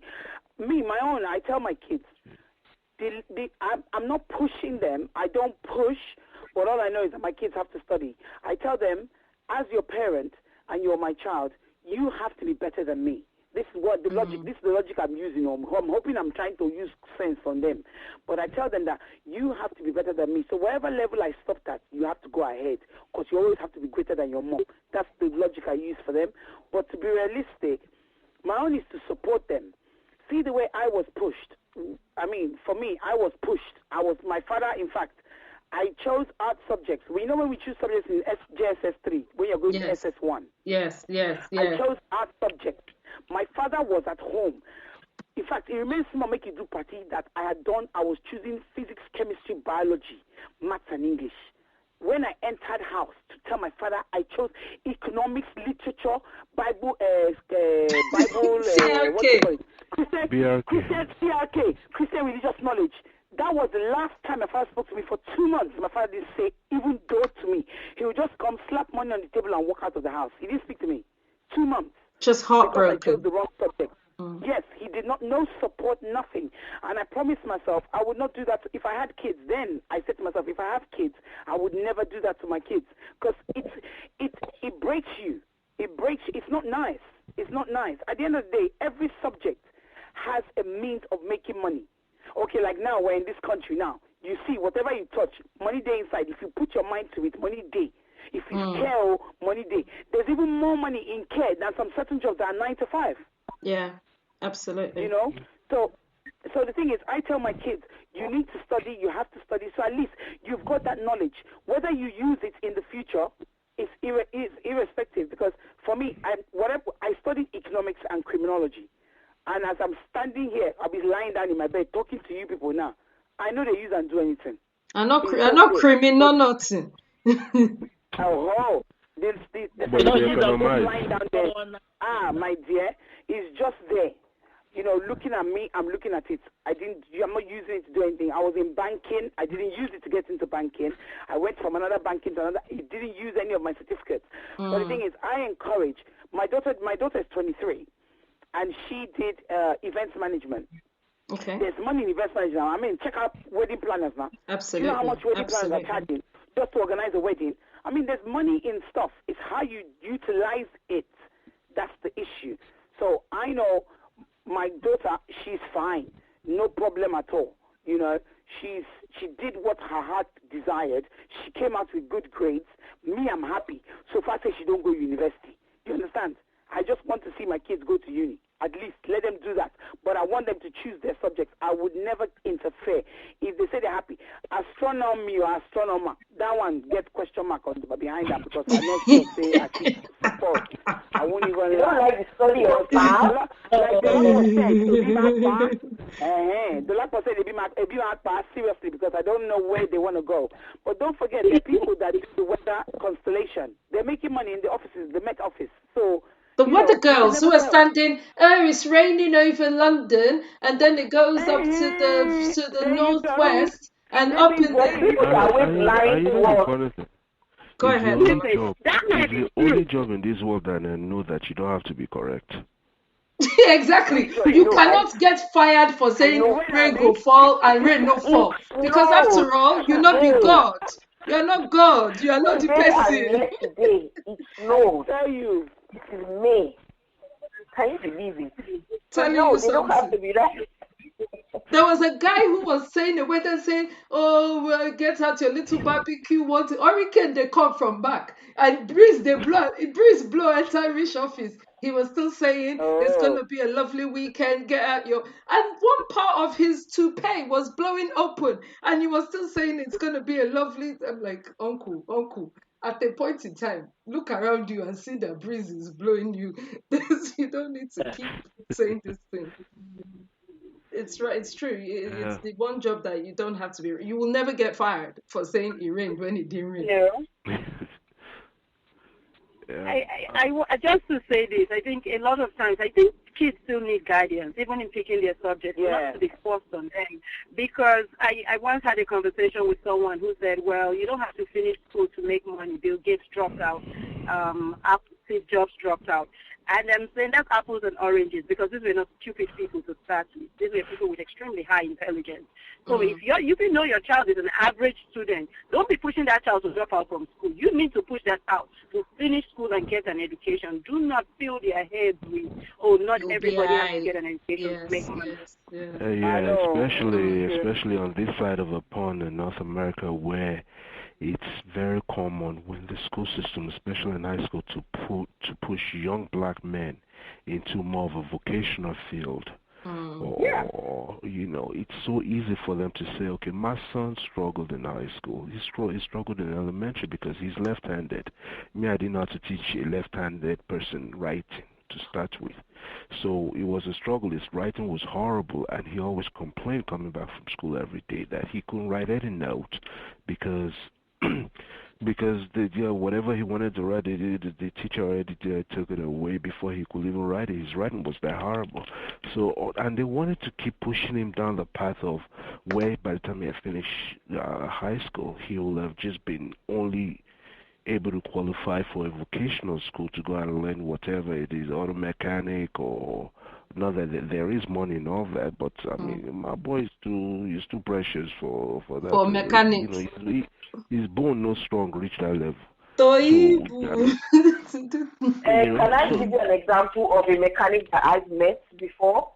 He does rare cars. He's a mechanic. All he takes care of are rare cars, and he gets flown out all over the world to all these homes or countries where these people have these rare cars to go and fix them. So, like you said, you can make money in anything. There is money in that. I'm just telling you that is what they do with young black boys in this part of the world. You're right. Basically, you're right. They push them into brawn rather than brain. Exactly.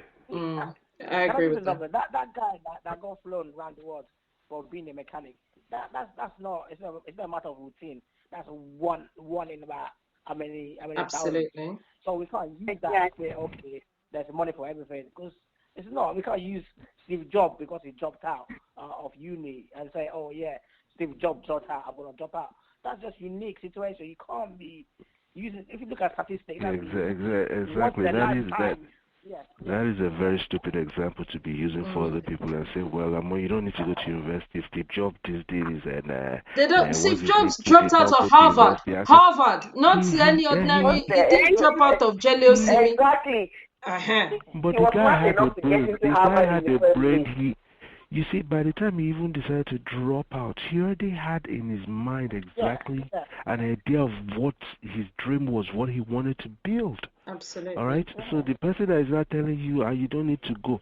And meanwhile, I'm looking at you like, okay, because you didn't go, what exactly were you dreaming about, other than come and sit in this beer parlor with me? With me. Exactly. You know. Wow. But I had a similar life experience with what Nkiru said about dropping out of choosing all art subjects when my mother was busy thinking. But Mama Yemi we don't call her Major General Mommy for nothing. She followed me back to school the following term and told VP Akada, Vice Principal Academics, that I was suffering from, it be like say I fall before I pick the subject. So it be like say head they pepper me. And that being said, she's quite sure that I didn't mean any of the things that I said. And so therefore she basically wants me to pick the subjects again. And then I was like, but mommy, I don't want to do pure science. I'm not a pure science kind of person. She said, that's okay, baby. That's not really a problem. You can just do maths, English, physics, chemistry, biology, and anything else you want. I mean, that's why I needed counseling, you see, because I have to deal with Mama Yemi and her problem. She was like, oh no, I understand that. I've seen you when you've had your head buried in a novel. You like books, you like literature. It's okay, I get you don't have to do pure sciences now. Fine. You do maths, English, physics, chemistry, biology, and then do small economics. Although you know that you are Ijebu, so Ijebu at economics, but then again, when then you can pick any other two subjects you like. I did Fikembai till I left secondary school. Wow. She literally came in and changed all my subjects. So you were carrying Nelson and Parker all over? Not be small. I said I picked history, literature, one thing. And she came and she told VP Akada, she said, between you and me, there's nothing wrong with this girl. She's just lazy. She can do all these things. I think she fell. So that's why she made a mistake when she was filling in the form. She's now ready to fill in new form. And she hadn't discussed it with me the whole holiday, because you pick it before the end of your GS3, before your SS1. So I went home, I told her the subjects I picked. She said, oh, okay, that's fine. She's heard. Followed me to school first thing the next semester, next term, and said that I failed. That's why. Why would she give you heads up now? She wasn't going to give you heads up. No, she didn't give me heads up. You don't be funny. It's not good. When you fall, you can get confused. That's exactly her point. Say, oh Shubuni, she fell, and you know once they fall like that, anything can happen. Don't mind that, she didn't mean it. Let's bring out new form. I like her. No, I'm not joking. I picked all arts. My mother changed it to all sciences. She made me do maths, English, Fic and by economics that I could pick any two. So I picked I still did literature and then one other. I don't even remember the last thing. That's it. She changed it all. Nonsense, Mama Yemi. Now she is even good. Thank you for reminding me. She told me leg was paining her. See if I'll buy medicine today. Nonsense. Like you cannot buy the medicine. You know you can't even do it. I can't. It's you that carry yourself to go and get it. Oh wow. Okay, guys, it is 10 o'clock. Sorry, it's only 5 o'clock for us though. Well, it's 10-hour time. Canada time doesn't matter. Oh, sorry. Oh gosh. Okay, so it's 10 p.m. now. The show has been really great. Thank you so much, guys. Rachel, you do this part a lot better than I do. Actually, you guys do it together as a family. You guys make it special. So we all get to say goodnight, starting with Taiwo. Say goodnight, Taiwo. Good night, Taiwo.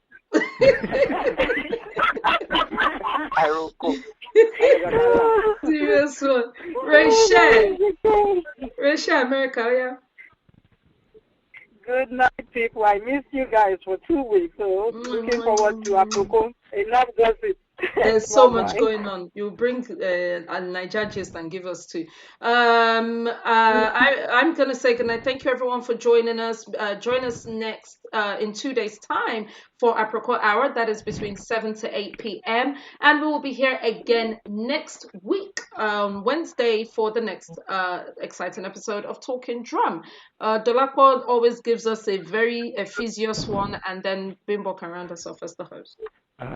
There's no official one today. Yeah, I just say good night, everybody. And for Richard, I said you missed us for 2 weeks. Please clean that stew that's still running down your cheek from all the bokoto you ate. You know when you come from Nigeria, the people see. Everybody's banned from the house. No discipline. World people. Thank you very much for joining us, everyone. It's been a great show. Thank you to everyone who wrote in, called in. Have a lovely evening, and we will definitely see you next week. Good night. Good night, everyone. Good night, everyone. Oh my God, in Kiruka. Good night. Why are you not singing it? I said good night. It's my fault. I'm sorry. It's all right. Wait, you have to say good night, yeah? No, boo-boo. I'm upset. Boo-boo. You're not saying it the way Tony says it. Good night. I know, it's West Tony. Good night, everyone. It was lovely, fun as usual. See you all on Friday. See ya. Night. Good night. Bye, everyone. Bye.